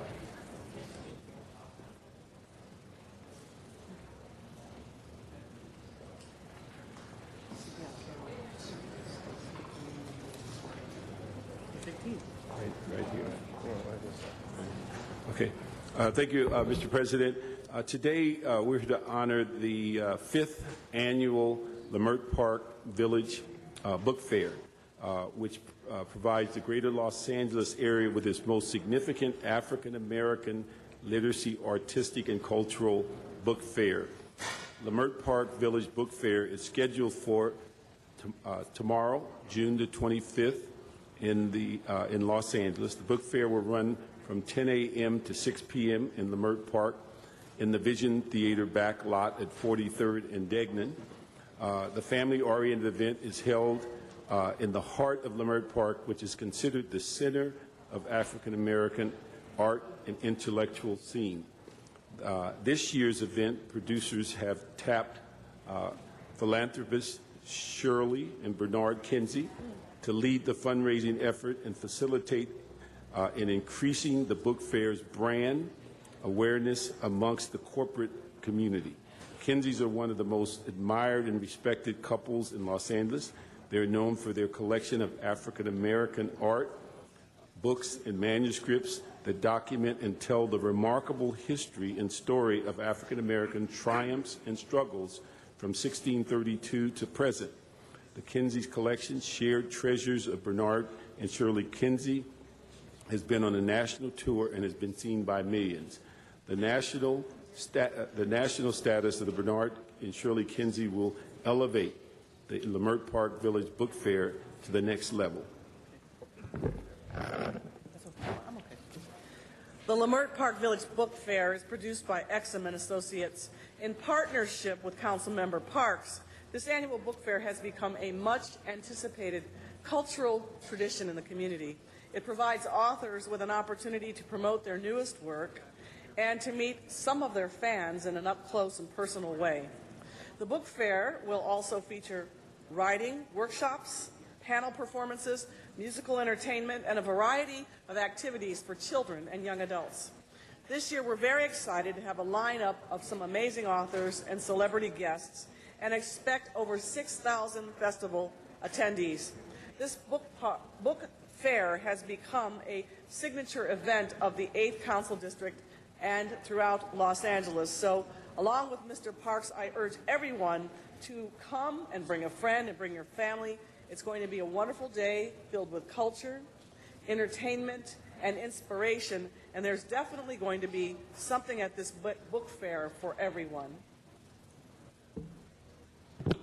Let me just, in behalf of the Los Angeles City Council, I want to just thank Shirley and Bernard and their foundation for bringing forth their expertise on this particular book fair, but also highlighting African-American history throughout this country as it relates to their show that they take on the road. And so I want to say thank you on behalf of the book fair. Also, we're going to present, and this will be done at the event tomorrow, posthumously for Joyce Shumby, who also will be getting a certificate.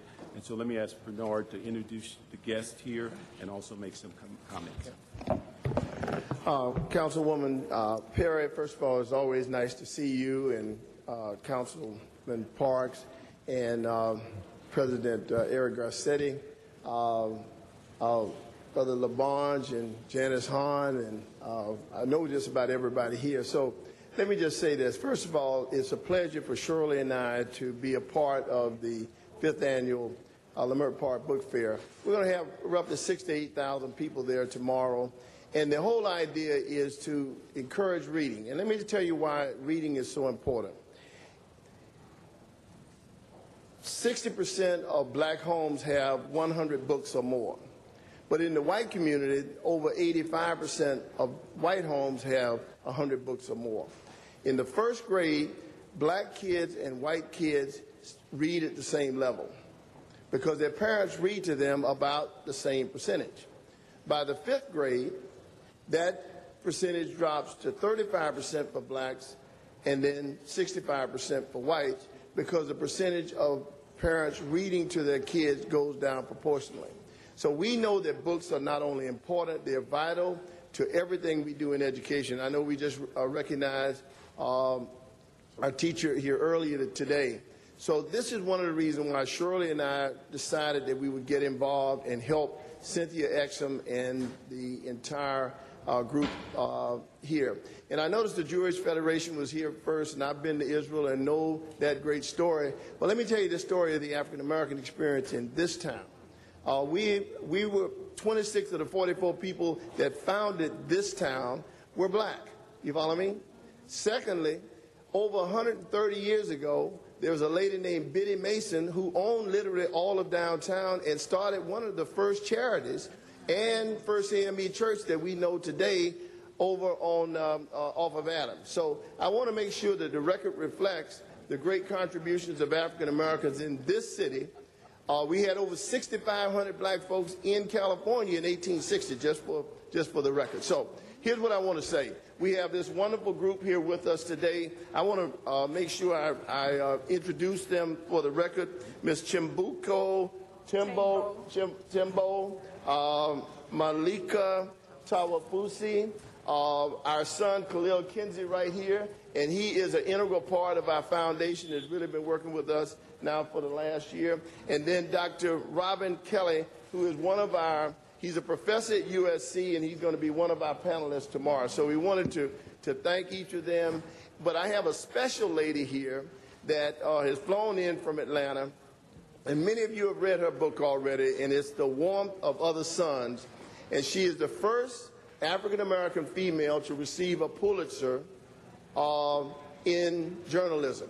And we are so happy to have Ms. Isabella Wilkerson here in Los Angeles, in the Los Angeles City Council chambers today. And I wanted you all not only to introduce, to meet her, but I'd like her to say a few words about her great book about the greatest migration in America was black folks leaving the South, going to the North, Midwest, and to the West, and she documented it, over 6 million people.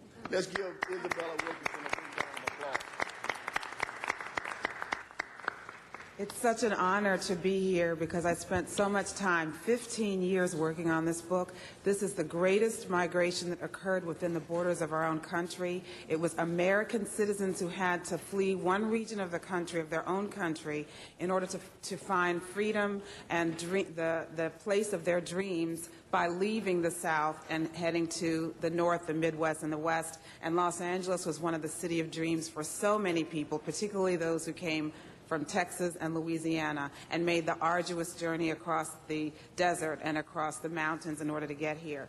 The book is being read all over the world. I get letters and emails from people in Australia, in China, in Italy, and they are reading about what happened with the 6 million African Americans who left the South from World War I until the 1970s, including those who came to California and particularly to Los Angeles.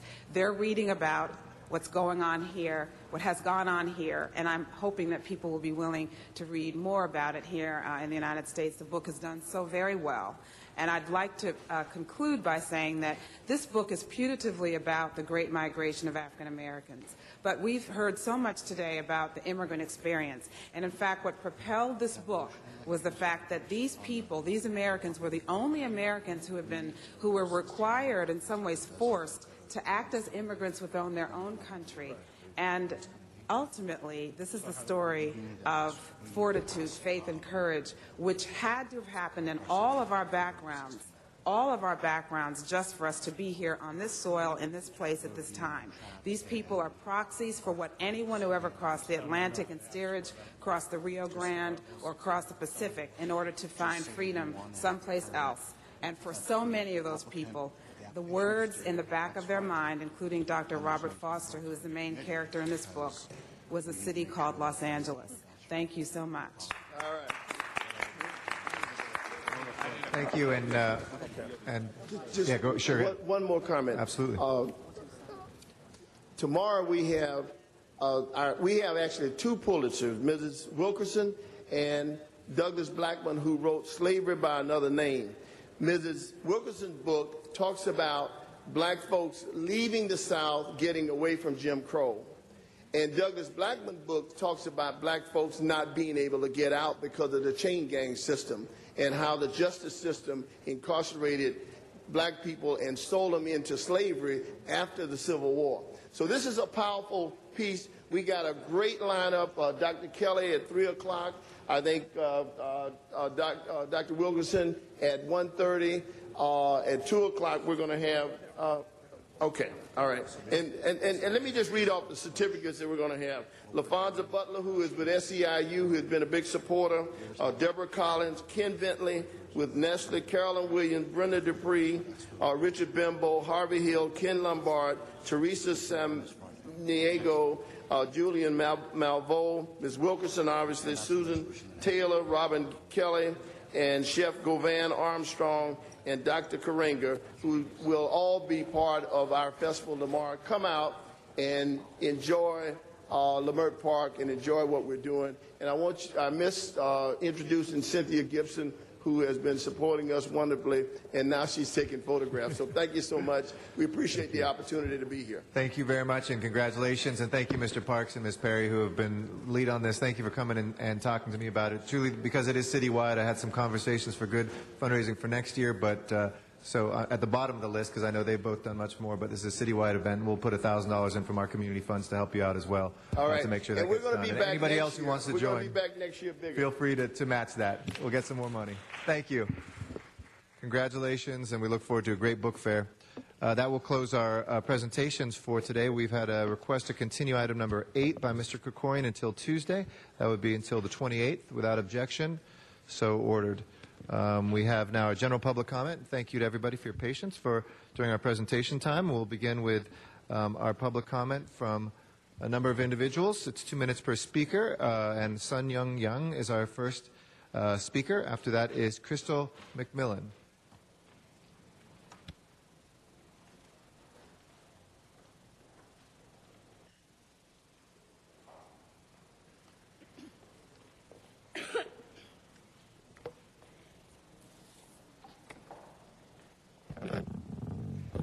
Everybody's gone.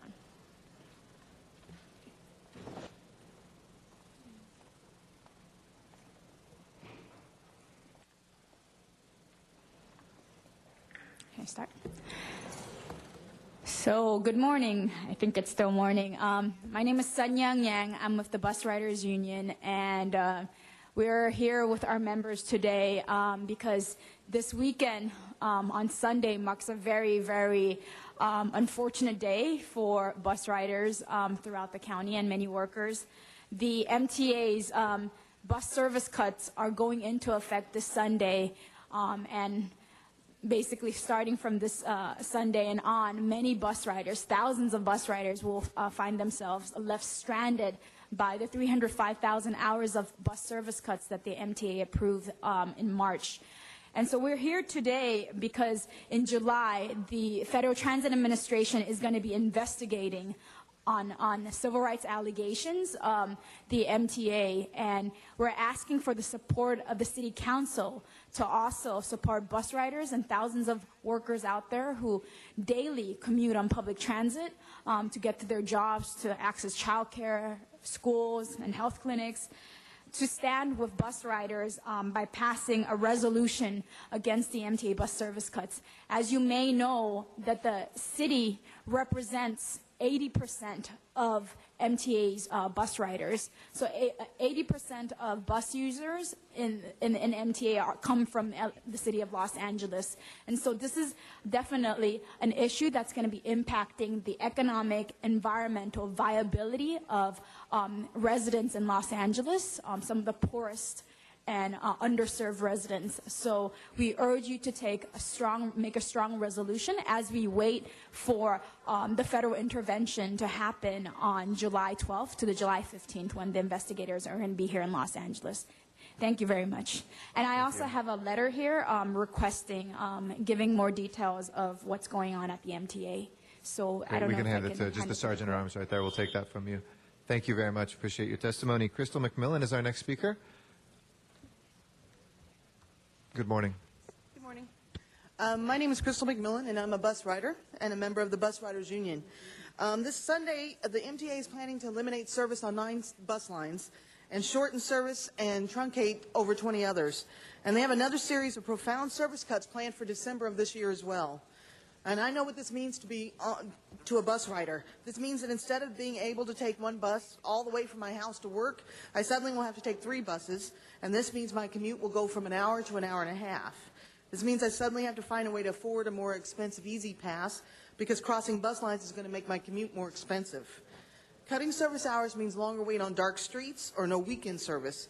Not everyone who rides a bus only travels Monday through Friday or only during rush hours.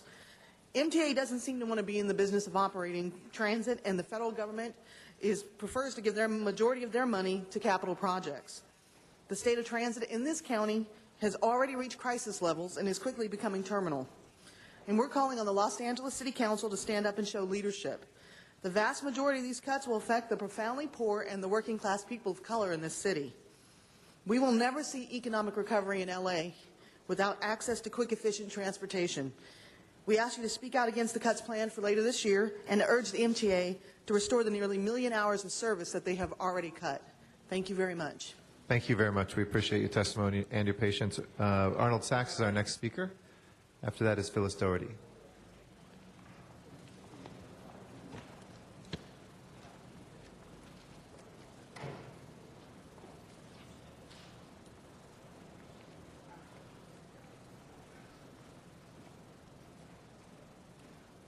Thank you. Good morning. Arnold Sachs. Just wanted to clarify, under the leadership of the County Board of Supervisors and the City of L.A., the transit situation in the City of L.A. and the county is past terminal as we speak right now. But I really wanted to thank, and I guess nobody's here, but they're in the back, which is the front, which the city attorney will clarify after Councilman Cardenas last week had a discussion regarding what makes up being present in council chambers. I thank Mr. Parks for clarifying some comments I made about the public budget, the bonds you wanted to buy. But I was hoping maybe he would have been able to be in here to clarify how the DWP last year could barely afford to make the third final payment on the money that it was transferring to the city. Yet this year, it made one payment of over 200, well, no, it's supposed to be 250 some odd $million, but it's paying 125 million this fiscal year and the other 125 million for the next fiscal year, although the 256 million is supposed to be for this fiscal year. I was really kind of hoping somebody could clarify that, and since Mr. Parks seems to be the head of the Budget Committee, I was hoping he would clarify that, but he's not in the committee right now. And very quickly on the red light cameras, you need to end the program right now. You are creating a liability by having the cameras in action but not enforcing them, so that somebody who comes to approach a camera, you are creating a game here.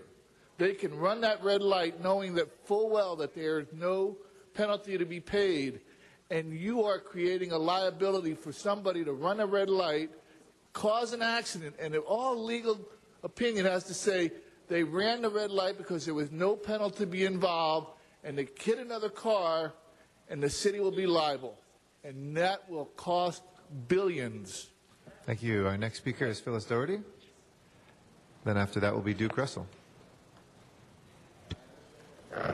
Good morning, Phyllis Doherty.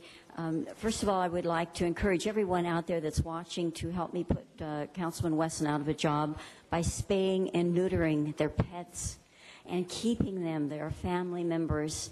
If you need help, there are people at the animal shelters that can help you. But number one, don't create more, because every one of them takes up a home, and we want Petunia. We want there to be a home for Petunia. Secondly, speaking of animal services, I want to read you a letter at the request of Chris Carroll, former employee of Los Angeles Animal Services. I spoke about him a week ago, and he had asked for an investigation of a situation in the department where management had misrepresented his actions. He wants me to read that he wrote to Councilman Parks, and he wants to extend this to all the City Council. Please extend my heartfelt appreciation to Council Member Parks for his assistance in this matter. As I have stated, my only intent is to correct the error in implicating me as the cause of the situation with Dexter and Mrs. Frazier. That's the dog and the dog owner. I have enjoyed working with Councilmember Parks' office and the City Council on many occasions during my tenure with the Department of Animal Services and have found the staff to be most professional and helpful. I apologize for the lateness in this reply, but I have recently moved to Kansas City for a new job and have only just now installed internet. This is the employee that was accused of not being able to properly communicate a very simple message to an employee and a supervisor and to the public. So this is an example of the people that we have at Los Angeles Animal Services. They do a very difficult, dangerous, and sad job. So we need to give them the commendation that they deserve and also to express their voice so that you know that they are there and they appreciate everything that you do for them. Thank you, Phyllis. Our next speaker is Duke Russell. After that, we'll go to Van Nuys and hear from Wayne Spindler. Good morning, Duke.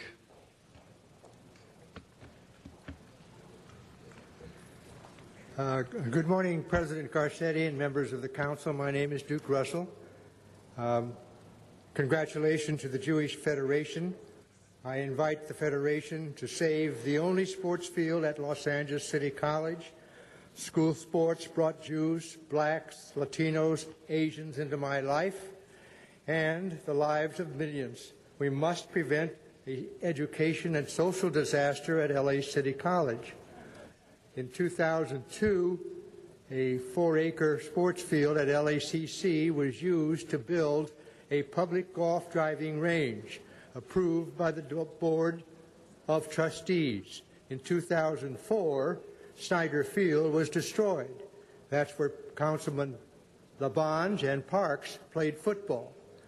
I wish to quote from a letter to the trustees, January 6, 2004. It is signed by Council members Eric Garcetti and Tom Labange. We have heard from many opposed to LACC's plan to raise historic Snyder Field along Vermont. We think the elimination of this historic field is a loss for LACC and for Los Angeles. We urge you to ensure that LACC's new athletic facilities are even better for the college and the community, and we look forward to the dedication of the new Snyder Field. Well, the field that they built is on the roof of a parking structure, and it's not open. Millions of dollars have been wasted. I ask President Garcetti to introduce a motion to save the field. Everybody here wants to save the field. It will save the lives of high school graduates, especially veterans returning. They've got to have a place to play, and they deserve it. Thank you. Thank you. And thank you very much, Duke, for your incredible activism on this.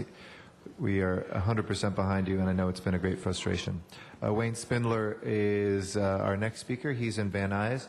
Candido Mares will follow him. Good morning, sir. Good morning.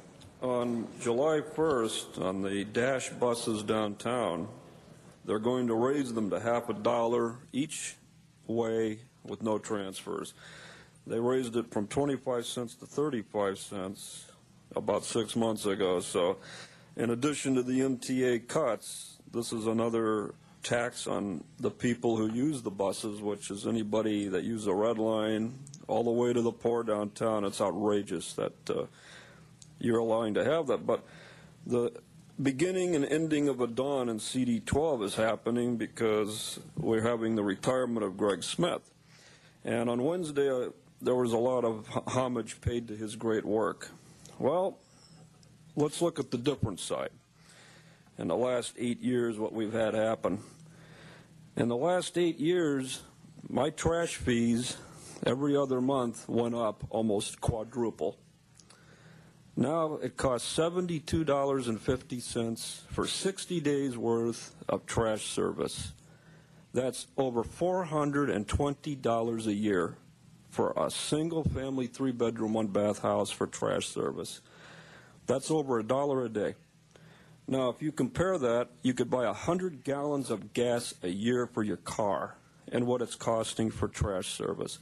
And yet, you guys and Smith want to talk about how great you are with trash service and landfills while you are just pounding the Valley residents to death with taxes and fees.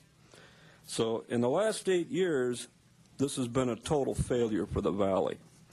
And now his chief of staff, the shortest man in history, Mitchell Englander, is going to take over the seat. So this is another 12-year continuation of these failed policies. Shame on you guys. Thank you. Thank you. We'll be sure to pass on your message to Councilmember Smith. Candido Maris is our next speaker.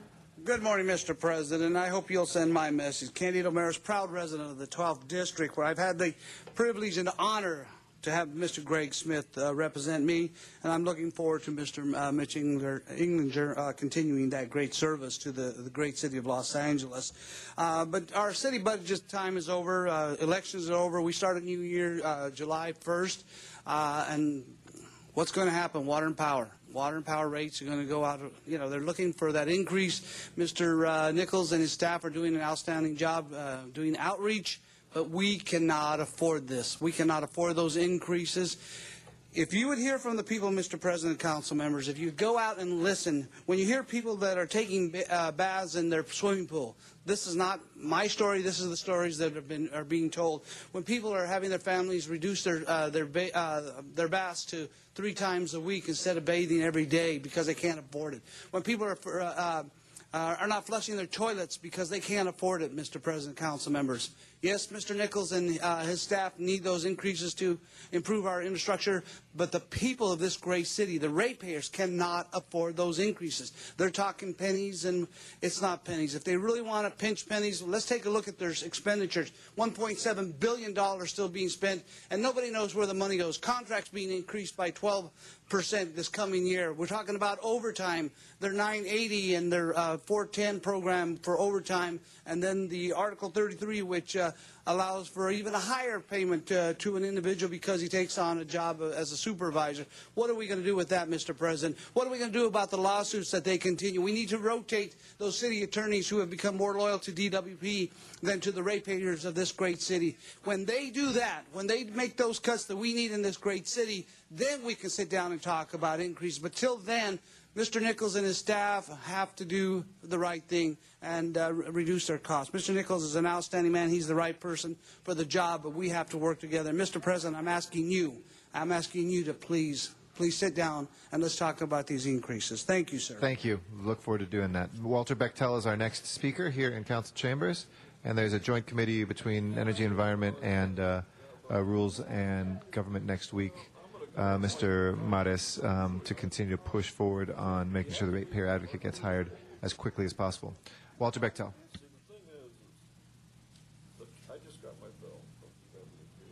Yeah, good morning. Can you hear me? Okay, I just wanted, I had a whole bunch of things to say, so I just want to start off by saying I think that cutting back on some of these lines at MTA are politically based. I understand that you guys are politicians. Okay, that's great. But when it comes to finances and the way and the places that people spend their money, you can't lead to your abilities as politicians. You have to go with the statistics. And I've watched this silver line come home every night, and there's 0 people on that line. That line is 100% politically based. It's worthless, but it does do something for the politician or the politicians who are involved in trying to promote it, based upon a theory that if we get the wealthy people to ride the silver line, then, you know, they're going to be nice to us and they're going to come out and spend more money in our direction. It's only a theory. You got to have statistics to go with it. Statistically, poor people spend their money. They spend their money in the city because they don't got any money to go nowhere else. Now, I ride the 757 line every weekend, and every weekend the 757 line and the 207 line, which is the local line, is packed so full that the people are still waiting on the sidewalk to catch another bus that comes every 20 minutes or 30 minutes. I found that the 757 line is being eliminated on the weekend. This is ridiculous.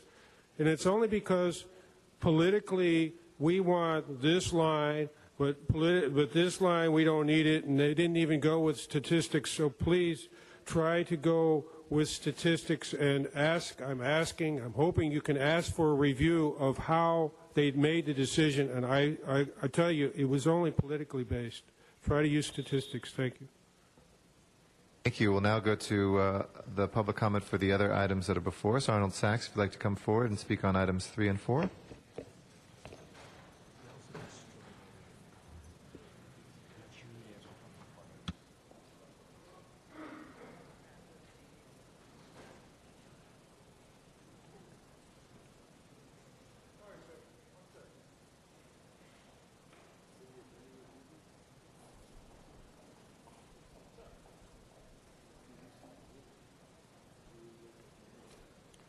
Yes, thank you. Good morning again, Arnold Sachs.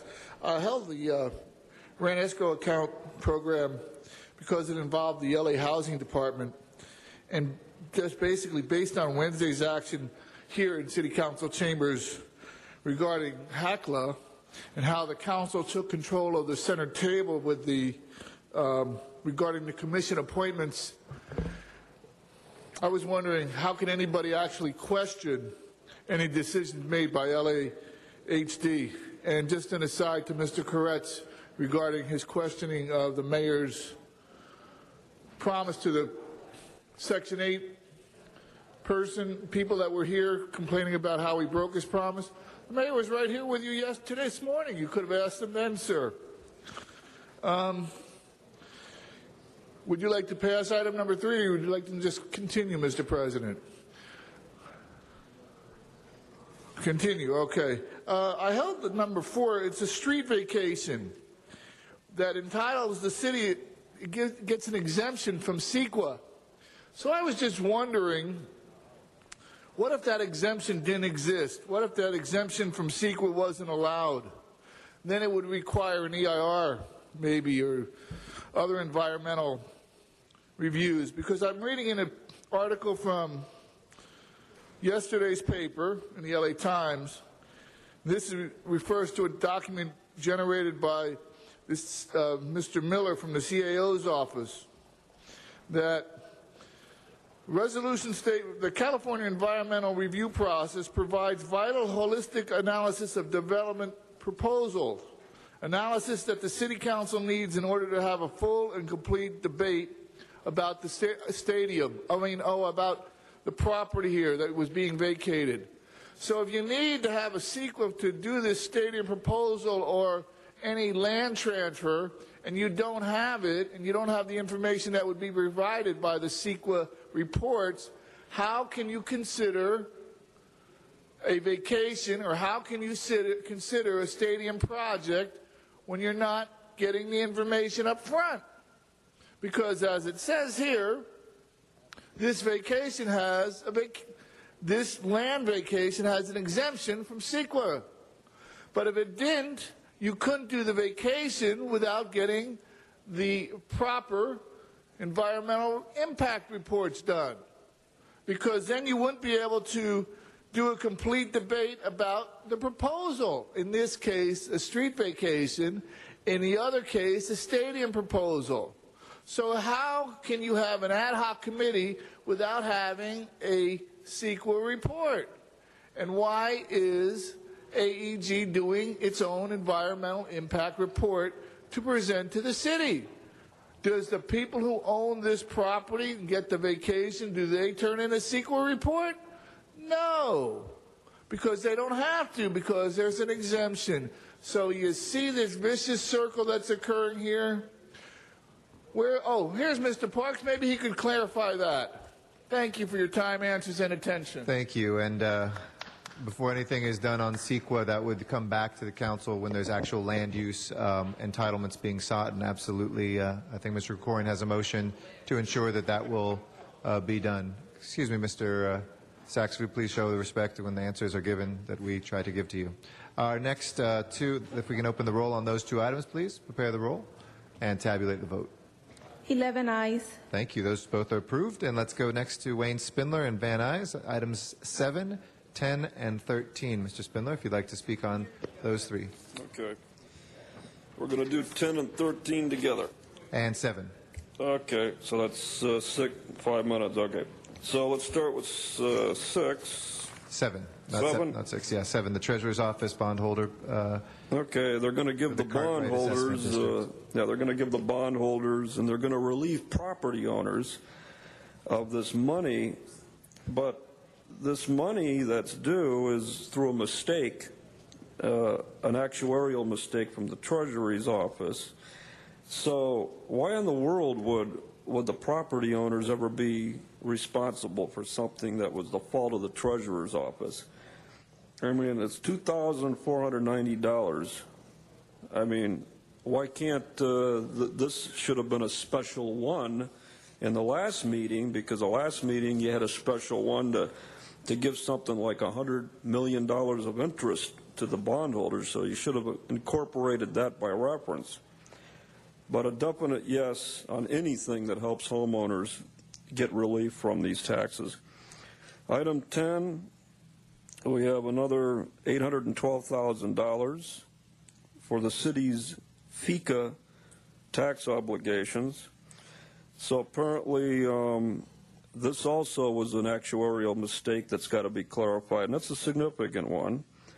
I don't know why that we don't have an accounting department in the city. Oh, we do. It's called the Controller's Office, and Wendy Gruhl's office is supposed to handle this without this being any kind of a major problem for the council, but apparently they shorted themselves $812,000. But it's important to get that paid on time, because there will be penalties from Sacramento if that doesn't get paid on time. And then we're going to approve on item 13, retroactively, a lease agreement for space for a neighborhood council in Sun Valley. And when the city's broke, can't the city property, any kind of city property, a hall, or maybe down here in Van Nuys, there's a lot of office space here. Why can't they hold their meetings over here in publicly owned property rather than having to pay for private property owners to lease space? So the lease space costs a lot of money. But we're retroactively paying rent. And I don't understand, why do you have to retroactively pay rent? If the landlord didn't collect the rent, he waived it. So if he waived it, screw it. Why are we paying people retroactively for rent? We should not be leasing space when the city itself has hundreds and hundreds of thousands of square feet of office space and other space that you could use for these meetings. And this is the kind of thing where a private vendor obviously is benefiting disproportionately to other private vendors and private landowners. And this is the whole problem with the way that the city is ran. It's ran where a few people who have inside connections and insider status get everything, and the rest of us get nothing, like a $72 bill every 60 days for trash service, because we're paying, especially in the San Fernando Valley where I am now, a disproportionate amount of taxes come out of the valley, and very little comes back in terms of service. And these three items demonstrate a failure budgetarily. Wednesday's meeting shows another failure, again, that the financial information is not getting to the council in time, and the city is in jeopardy of running into penalties. And finally, leasing space that, instead of leasing space, you could save that money and just use city-owned property and save the taxpayers that money. So I think I have another minute, because you get 5 minutes. So. All right. Thank you very much, Mr. Spindler. We'll take a vote on those three items, if we can open the roll, close the roll, and tabulate the vote. 11 ayes. Thank you. I'd like to recognize Mr. Labange for an introduction. Thank you very much. We have just greeting a very special delegation for the National Institute of Policy and Strategic Studies from Jos, Nigeria. Please stand and be recognized by the City Council. They're being hosted by the Mayor's Office. We welcome you here. Good. Welcome. Great to have you here in Council Chambers. We hope you have a very good visit. Thank you very much. With that, Mr. Parks, was there Rule 23 you're going to try to introduce? We're at the end of our... Yes, it's for Mr. Weezar, and it should be have been circulated. It hasn't been circulated yet. Why don't we move towards announcements right now? Does anybody have any announcements for today or for this weekend? Or for next week? Forthwith on 10.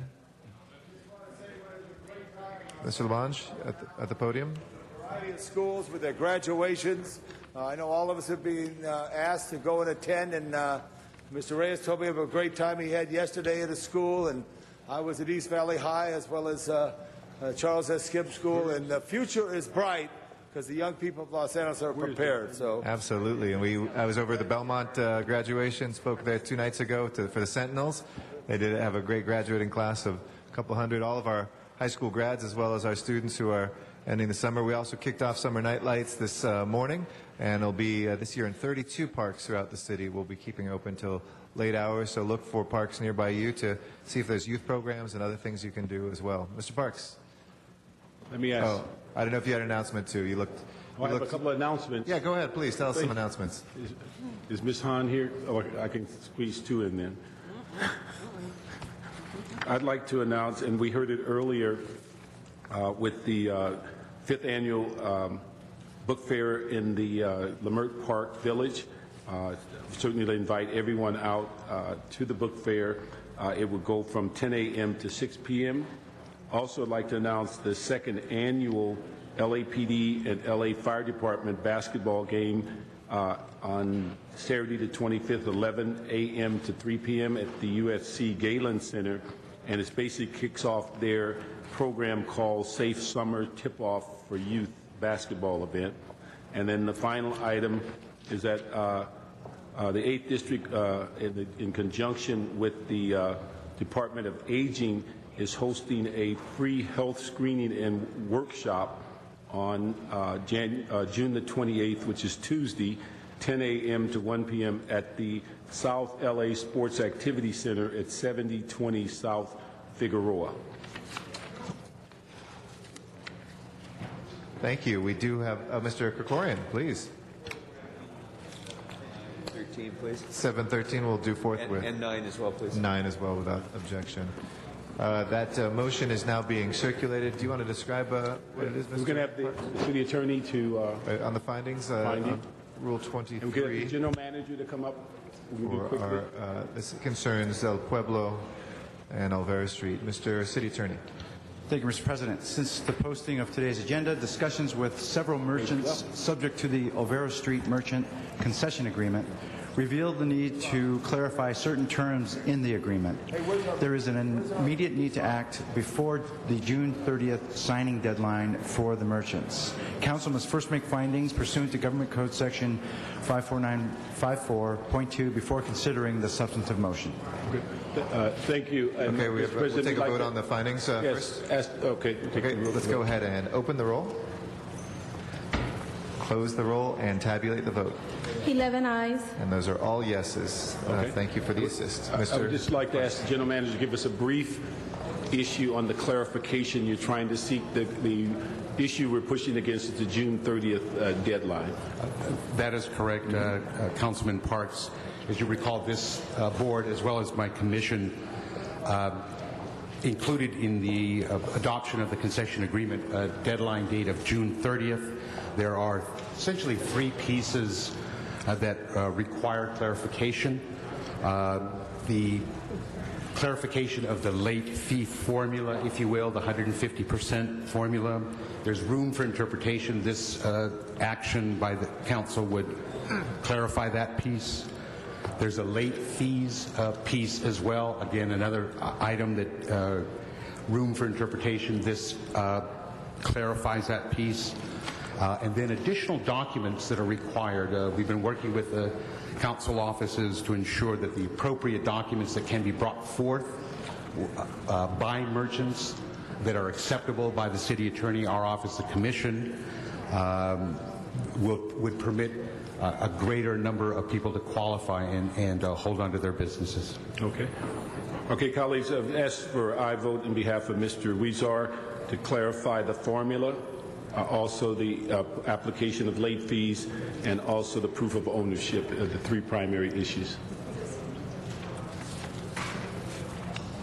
We do have one public comment card on this. Wayne Spindler and Van Nuys. Okay. Here we go, special one again. This is the second time this week we've had the surprise of the special one status. This issue about the Pueblo has been a long time negotiation, and usually whenever these lease agreements come up, especially in front of the council, many merchants and their representatives come to public comment or take cards on the subject and speak about it.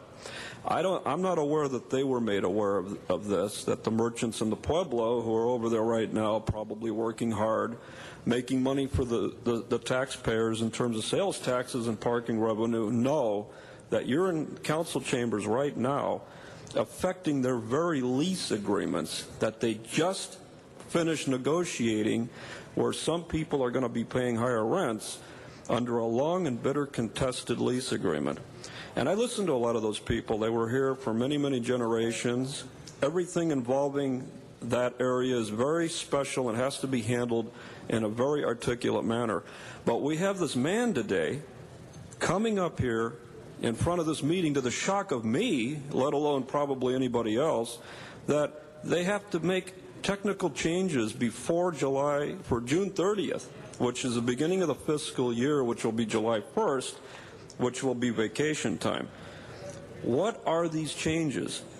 Why does it have to be rushed in here on a special motion where I can't even see what the hell they're talking about? I can just hear a summary that he's talking about penalties, he's talking about costs.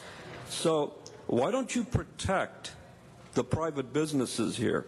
If there's a problem here, waive all of those costs, set it over for a normally noticed meeting so that you hold in abeyance any penalties or anything against those merchants. Start protecting those merchants, please. Thank you.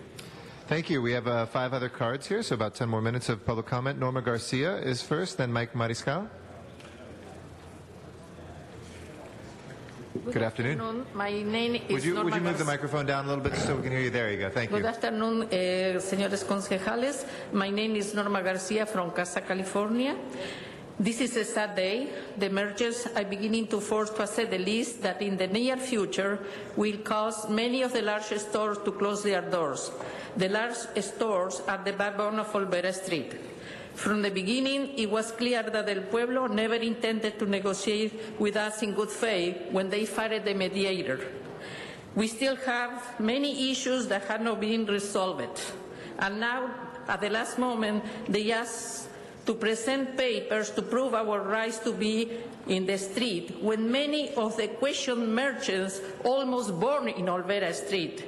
Without thinking, you will destroy all the years we have preserving Olvera Street and our cultural traditions. Thank you.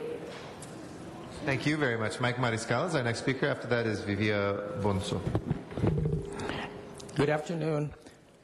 I just want to tell the City Council that many merchants are being affected by the RIGS study.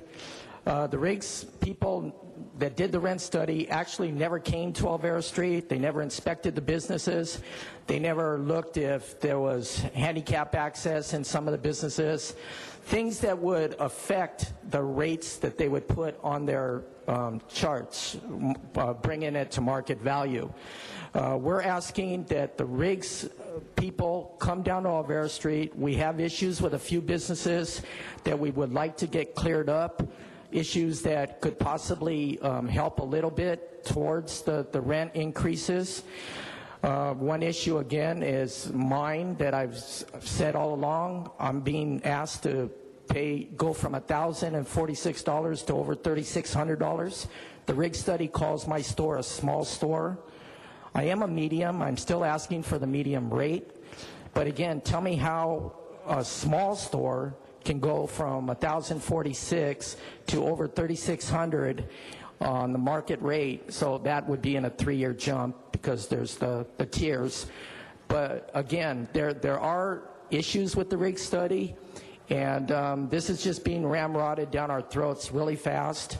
And at least if the RIGS people can come back out and look at some of these problems or concerns that at least a few of these businesses have, it would help a great deal. Thank you. Thank you. Our next speaker is Vivia Bonso. After that will be Albert Gribel Velasco.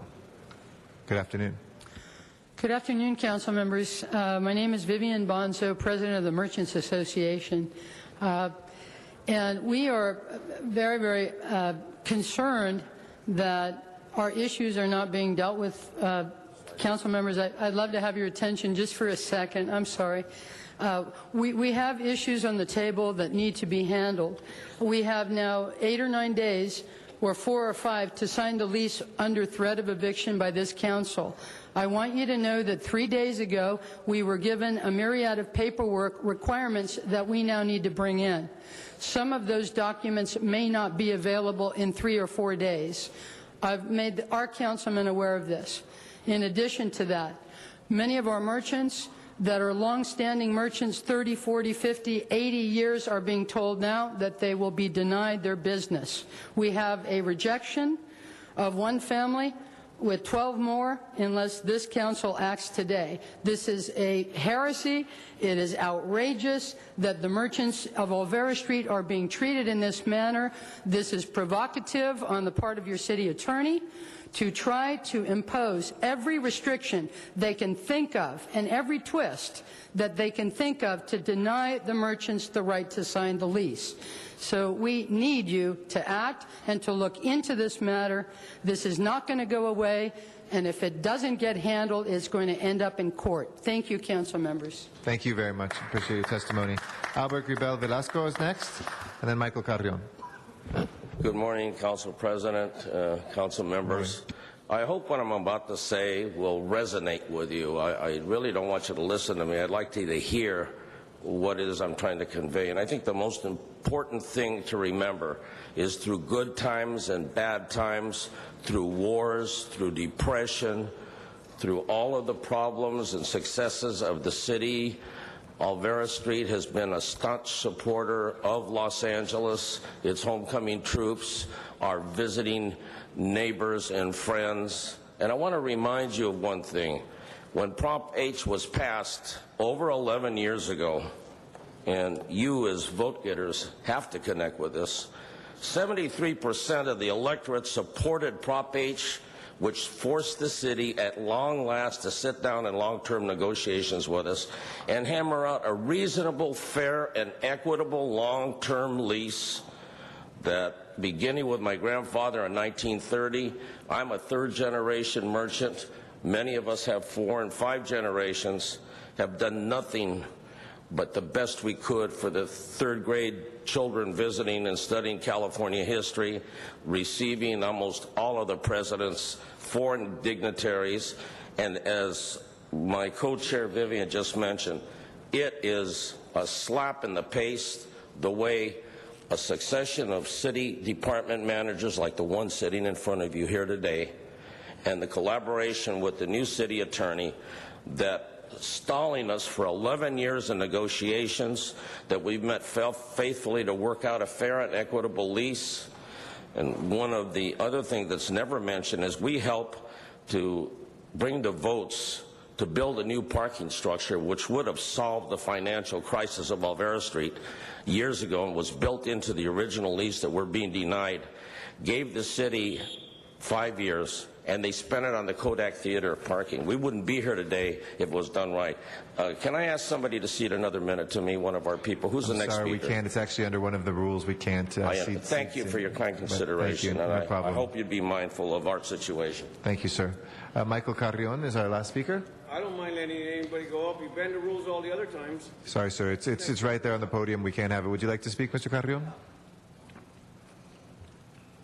I'd like to thank you people for showing up for what you believe in right, which is right for you.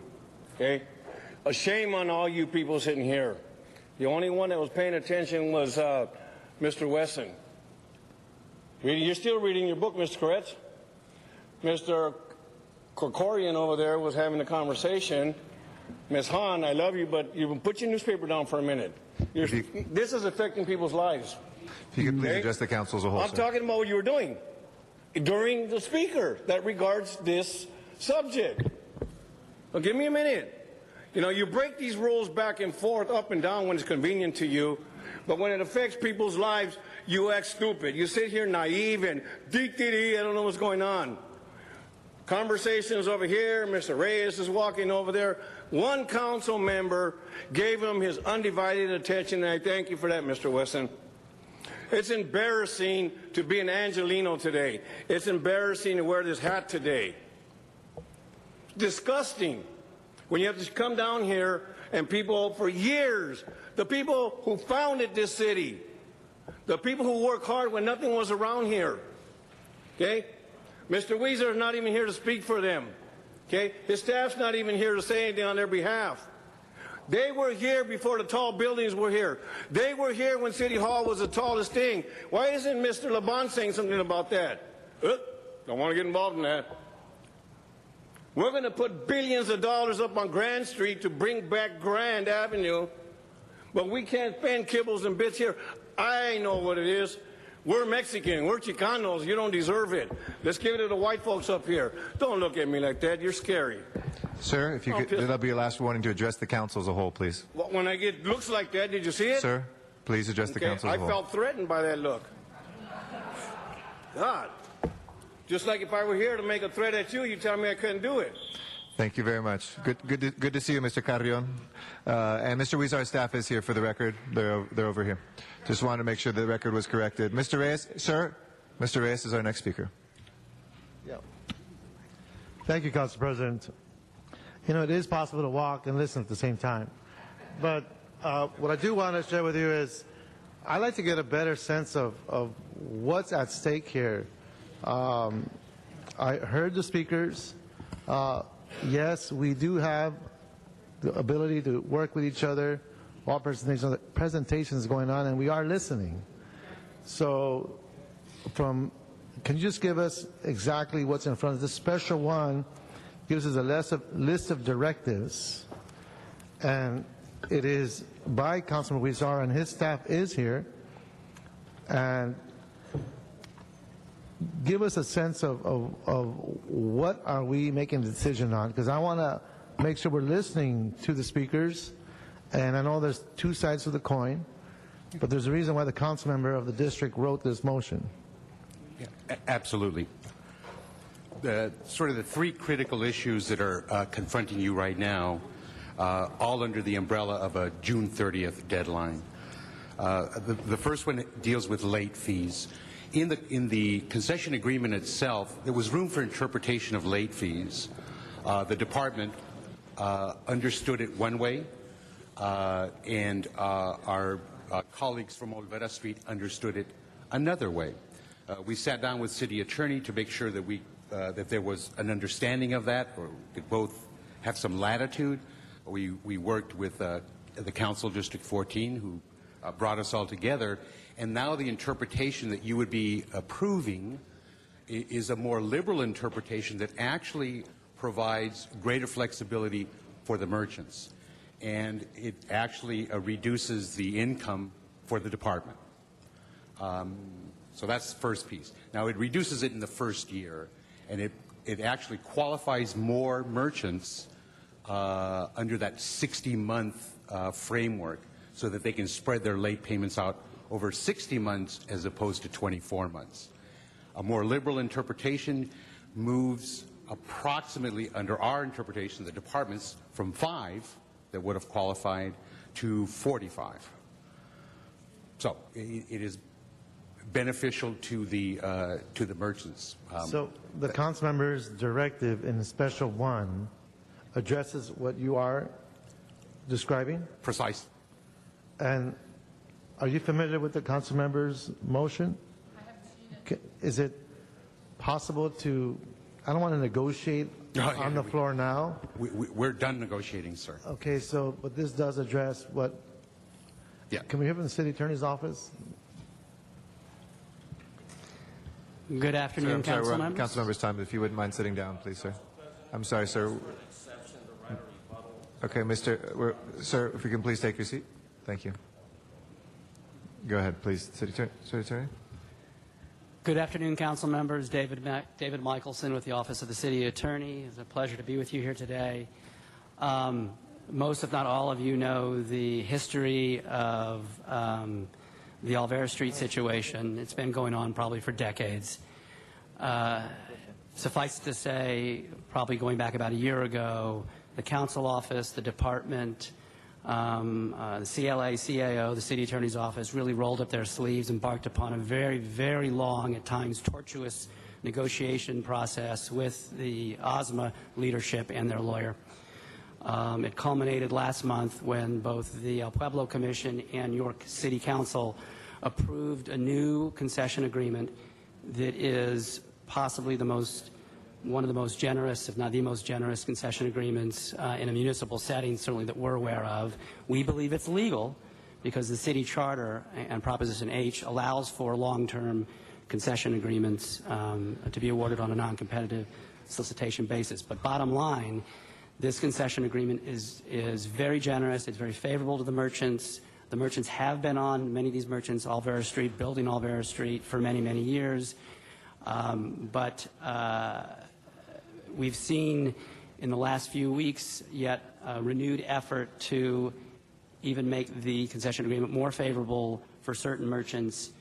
That is not acceptable to the city attorney's office. Your council, along with the commission, as I mentioned, approved this concession agreement and all the terms in it, and made very clear that all these merchants, they have to sign this concession agreement by the end of this month. But if I may, the 7 points on the motion, as it states, is clarifying. Correct, Councilmember. This is a clarification effort. It's not meant in any way to change what was the intent of the commission or your council. And in clarifying, we are addressing the concerns that were raised. Correct. And quite frankly, the 7 clarifications in here, for the most part, not all of them, for the most part, are done in a way that's, yet again, favorable to the merchants.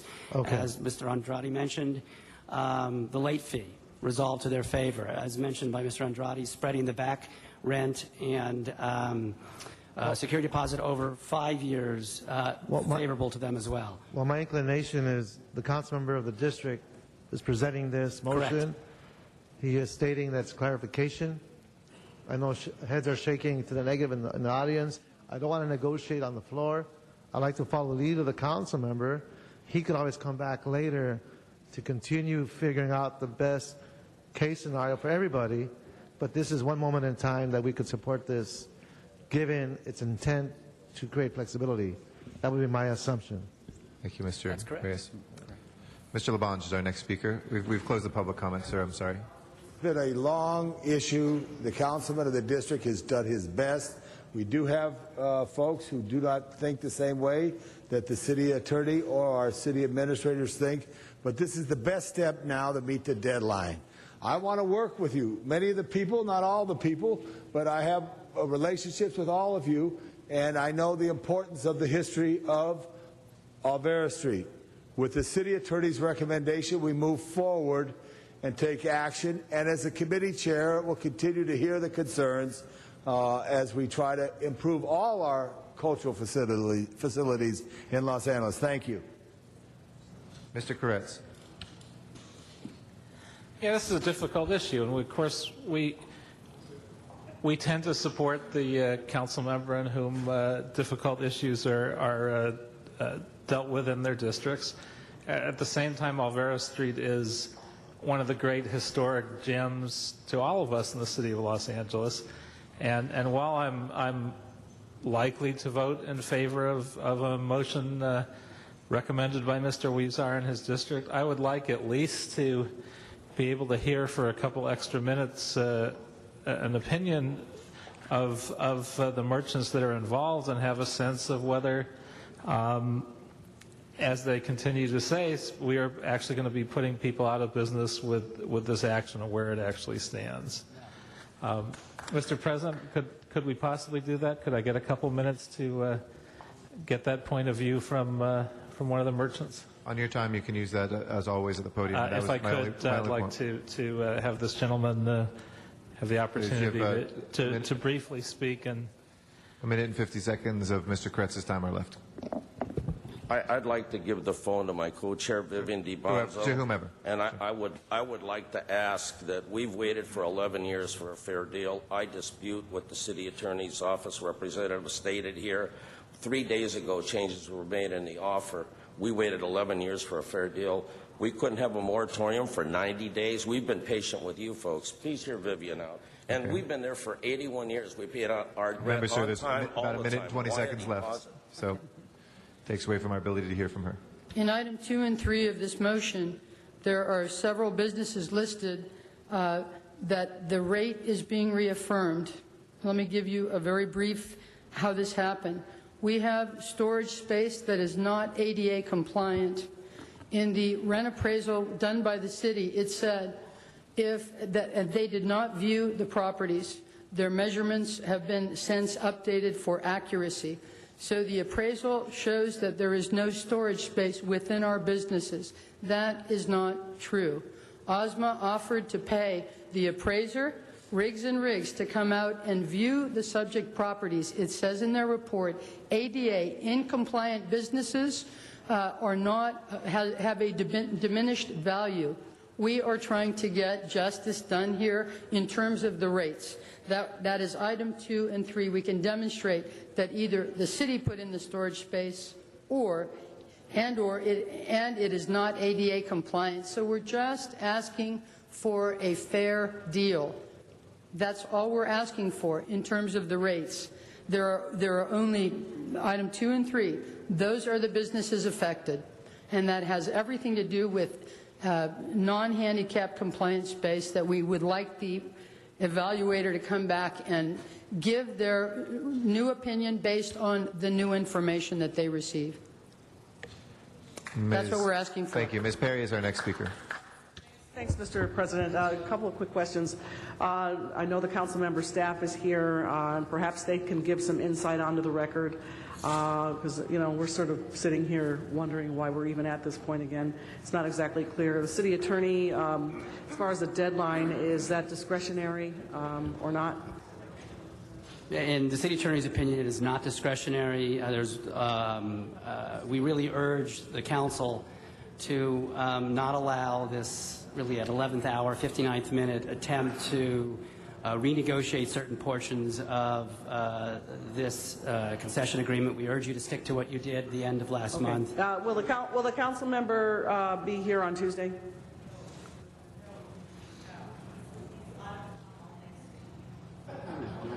Okay, well, can we get a letter from him on the record? Can we do that?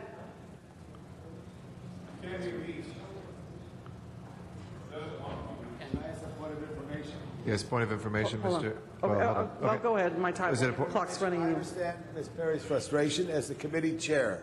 It's a recommendation of the city attorney to go forward. If the committee has a hearing on this at some time this week, could we recommend any change if we so thought we should? Councilmember Labange, again, from the city attorney's office perspective, and I think it's shared by the CAO, CLA, the council office, and certainly by the department. This has gone on really way too long already. And with all due respect, this has been baked in the oven as much as humanly possible. These are sort of last-minute attempts that, frankly, the folks I just mentioned, CAO, CLA, council office, department, city attorney, we've looked at these issues, even though they were brought up last minute by these individuals. They are not meritorious. This will drag on for months upon months. It's time to really stick with what wise action we took last month. If we go forward with your recommendation now, at some point in the future, if we wanted to look at that, could we look at it? The answer is no, and I'll just explain why very briefly. That's all you got to say is the concession agreement will be signed. It's 40 years. Councilmember Kretz, no one is going to be thrown out. We've got 3 tiers of rent baked into here. Folks still have the ability to get 50% reduction from market rate if they come forward, and all they have to do is ask for it and show documentation.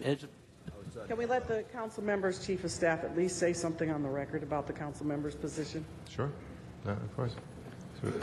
Council members, thank you very much. My name is Ana Cubas, Chief of Staff to the council member. My office has been working very hard with the merchants, with the city attorney, with the general manager, with the CLA and the CAO. My Councilman Huizar, urges your support on this motion. It does help deal with a lot of the outstanding issues that the merchants have brought to my office's attention. It does help them in a broad point of view. It does help their issues, and we urge the council to adopt this motion so that we can move forward and meet the June 30th deadline. Thank you very much. Ms. Perry, anything else? I don't know. I guess I was looking for some more rationale. That's all. But Mr. Alarcon is next, and then Mr. Parks. Mr. Alarcon. Council members, I disagree with the city attorney. This is not the 59th minute, but maybe the 50th minute of the final hour. But we still have 6 days before the 30th. This motion is being thrust upon us without, I think, adequate consideration. And notwithstanding the agreement, out of due respect for the council member, I want to give him every opportunity to explain his position with this motion. I further want to say that Olvera Street doesn't belong to one council member. It's all of ours. And so I don't want anybody to say that they're going to dump this on Mr. Huizar, and whatever he says we're going to do out of courtesy. No. Everybody needs to invest the time and energy to try and make this thing work, and we've got 6 days remaining. Even though Mr. Huizar will not be present, I think it incumbent on him to call at least a Brown Act, legal group of us to tell us what the heck is going on here.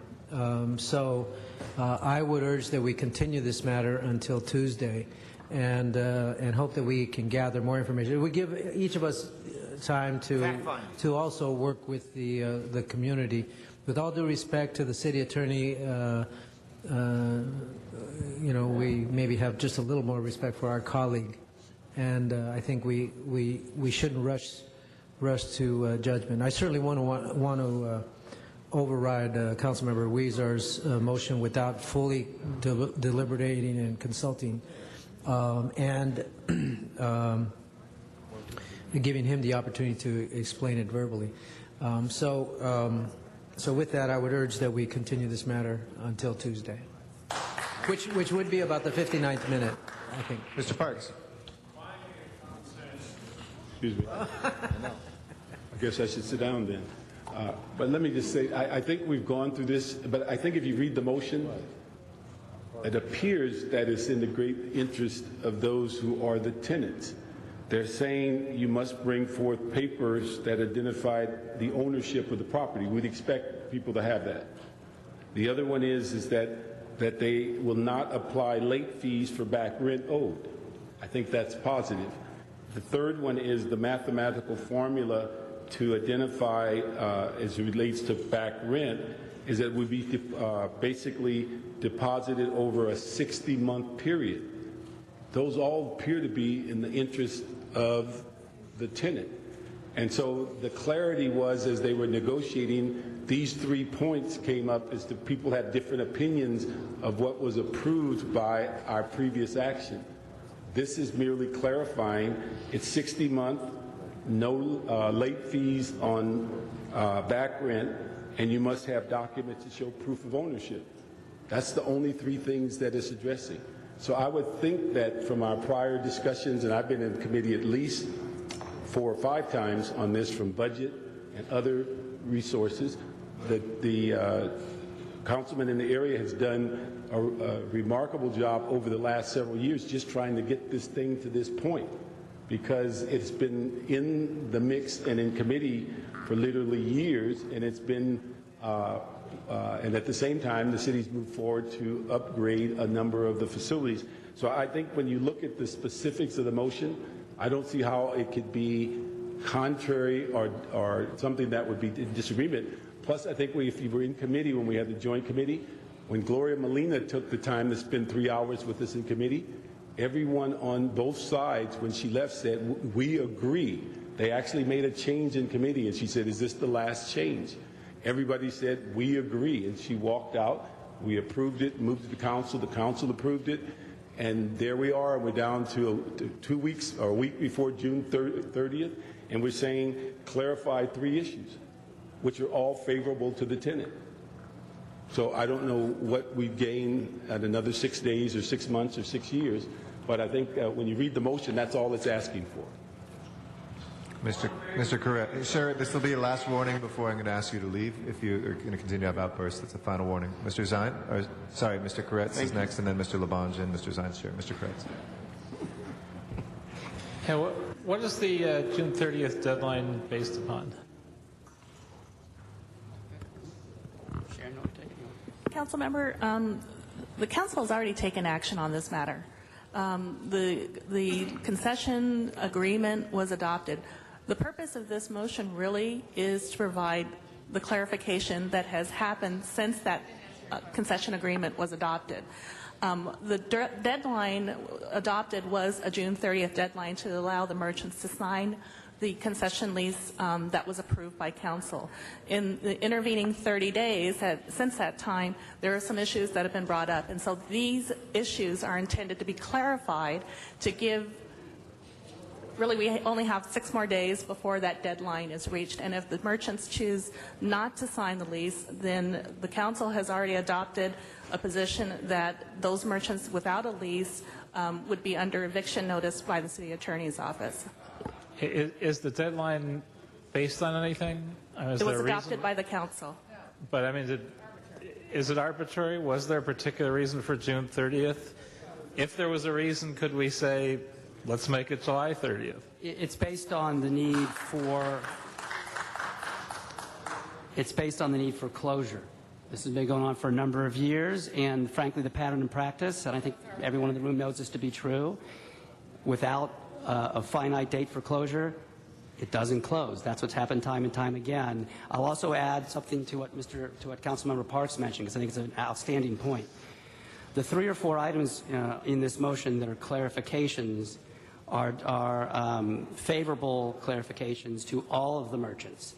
There are 2 items in here as clarifications that actually address just 6 merchants, and they are not favorable in these 6 merchants' minds, because it's in the city family's opinion, those 6 merchants are making last-minute requests which are not reasonable or meritorious. So to be clear, the motion makes the clarifications, as Councilmember Parks indicates, favorable to all the merchants. The 2 that are not favorable impact 6 merchants that are brought up and been repeatedly brought up the last couple of weeks that the city family does not believe are meritorious or appropriate.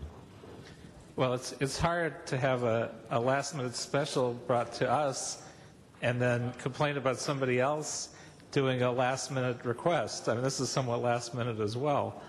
And it's hard and it's awkward, and someone as well-respected as Gloria Molina comes to our committee.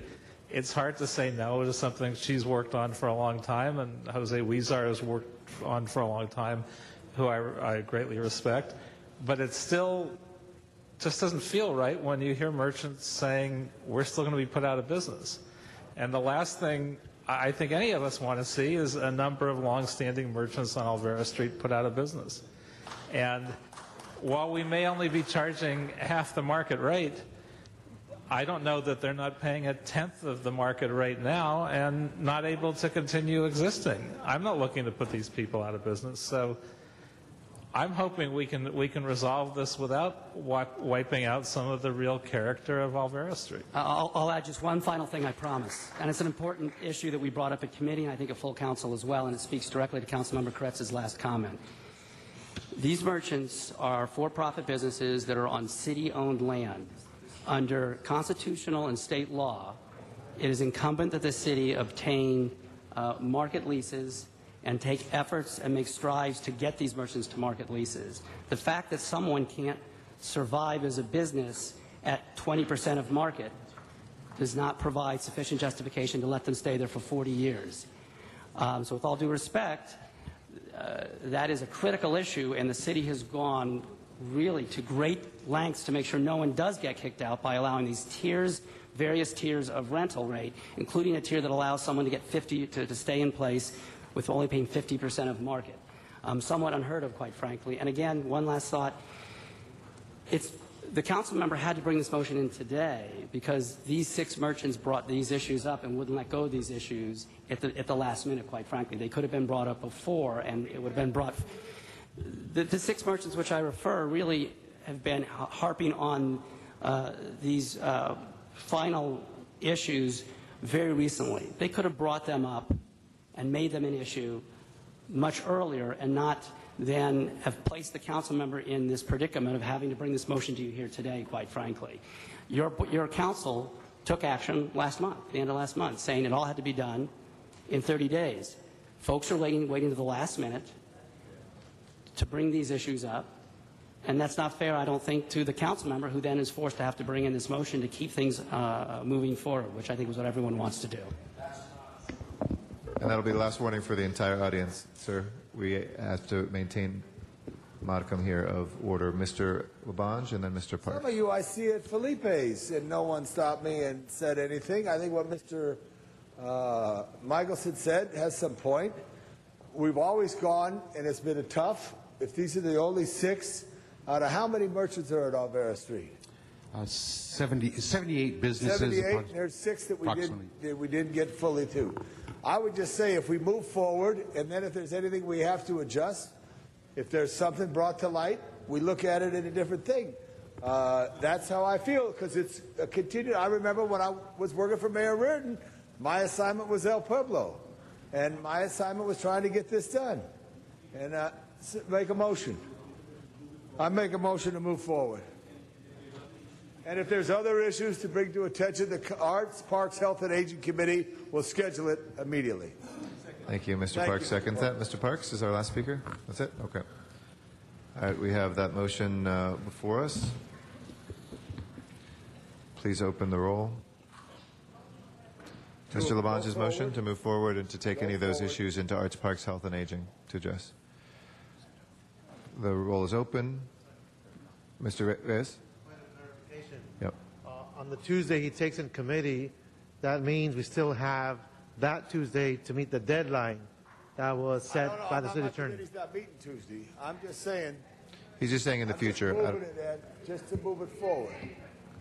But if these are identified points, and I've seen what Mr. Michelson just said. I don't know if I'm out of line talking, Mr. City Attorney. I'm just. Okay. Let me just rephrase. Go ahead, Mr. Reyes Point has of the floor. clarification. I'd like to recognize This Mr. was my Reyes. assumption that we would vote to move forward, knowing that Tuesday is the deadline, but we have Tuesday as a council day to allow the council of the district to come up with any other language, should we need to address the concerns that are being met today. Would that be accurate? Yes. Okay, thank you.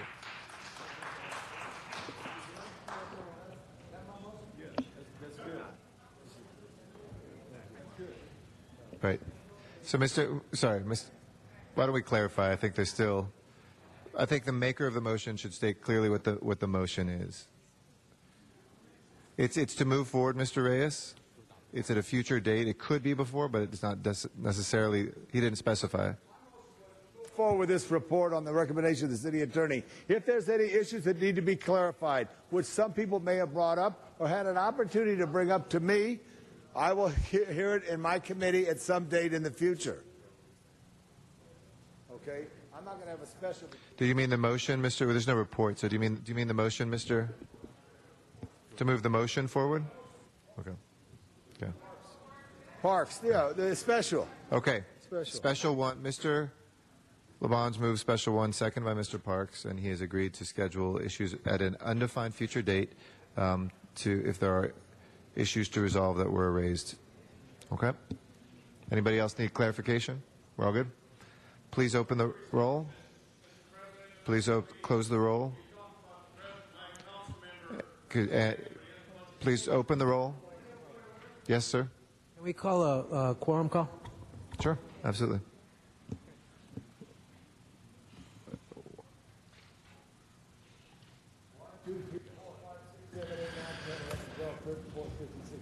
Alarcon, Cardenas, Han, Huizar, everybody's here. Koretz, Krikorian, Labange, Parks, Perry, Reyes, Rosendahl, Smith, Wesson, Zine, and Garcetti. Here, and everybody was here on the floor that entire time, 10 people, Mr. Alarcon. Please open the roll on the motion. Close the roll and tabulate the vote. 7 ayes, 3 noes. Okay, that does not carry. That will continue. Is there any other motion? Yes, Mr. Reyes? The motion that is real more specific is we support this action, this special, with the intent of allowing for Tuesday to continue so that if there's any adjustments or corrections by the council office, we could address it to meet the deadline, be it the 59th hour, minute, whatever, but it gives them that option. 23rd hour, 59th minute, whatever, one of those late moments. Okay. So since that motion has come, there's a second to that. Since that's the latest motion, we'll vote on that first. To continue till Tuesday. Please open the roll on continuance. Close the roll and tabulate the vote. 10 ayes. Okay, this will carry over till Tuesday. Thank you.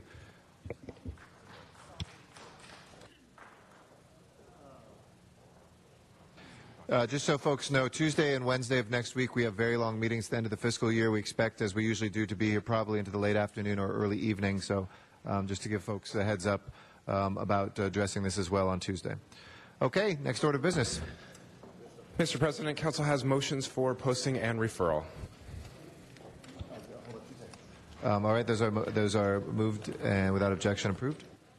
There are excuses on the desk. Okay, let's run through those real quick. Councilmember Perry requests to leave at 12:30 on July 1 for personal business. That meets council policy. Okay, she's excused. Council President Garcetti requests to be excused on August 12th for city business. That meets council policy. He's excused. And Councilmember Rosendahl requests to be excused on August 5th for city business. That meets council policy as well. All right, he's excused as well. The desk is clear. Thank you. Do we have any adjourning motions today, colleagues? If I can ask everybody in council chambers to please rise for our adjourning motions. And I'll recognize Ms. Perry. Thank you, Mr. President. I want to adjourn in memory of Mother Helen Davis. Helen Alma Jackson was born April 2nd, 1909 in Lott, Texas, to Mr. and Mrs. Prince Albert Jackson, the oldest of 8 children. The family moved to Shawnee, Oklahoma when Helen was just a little girl.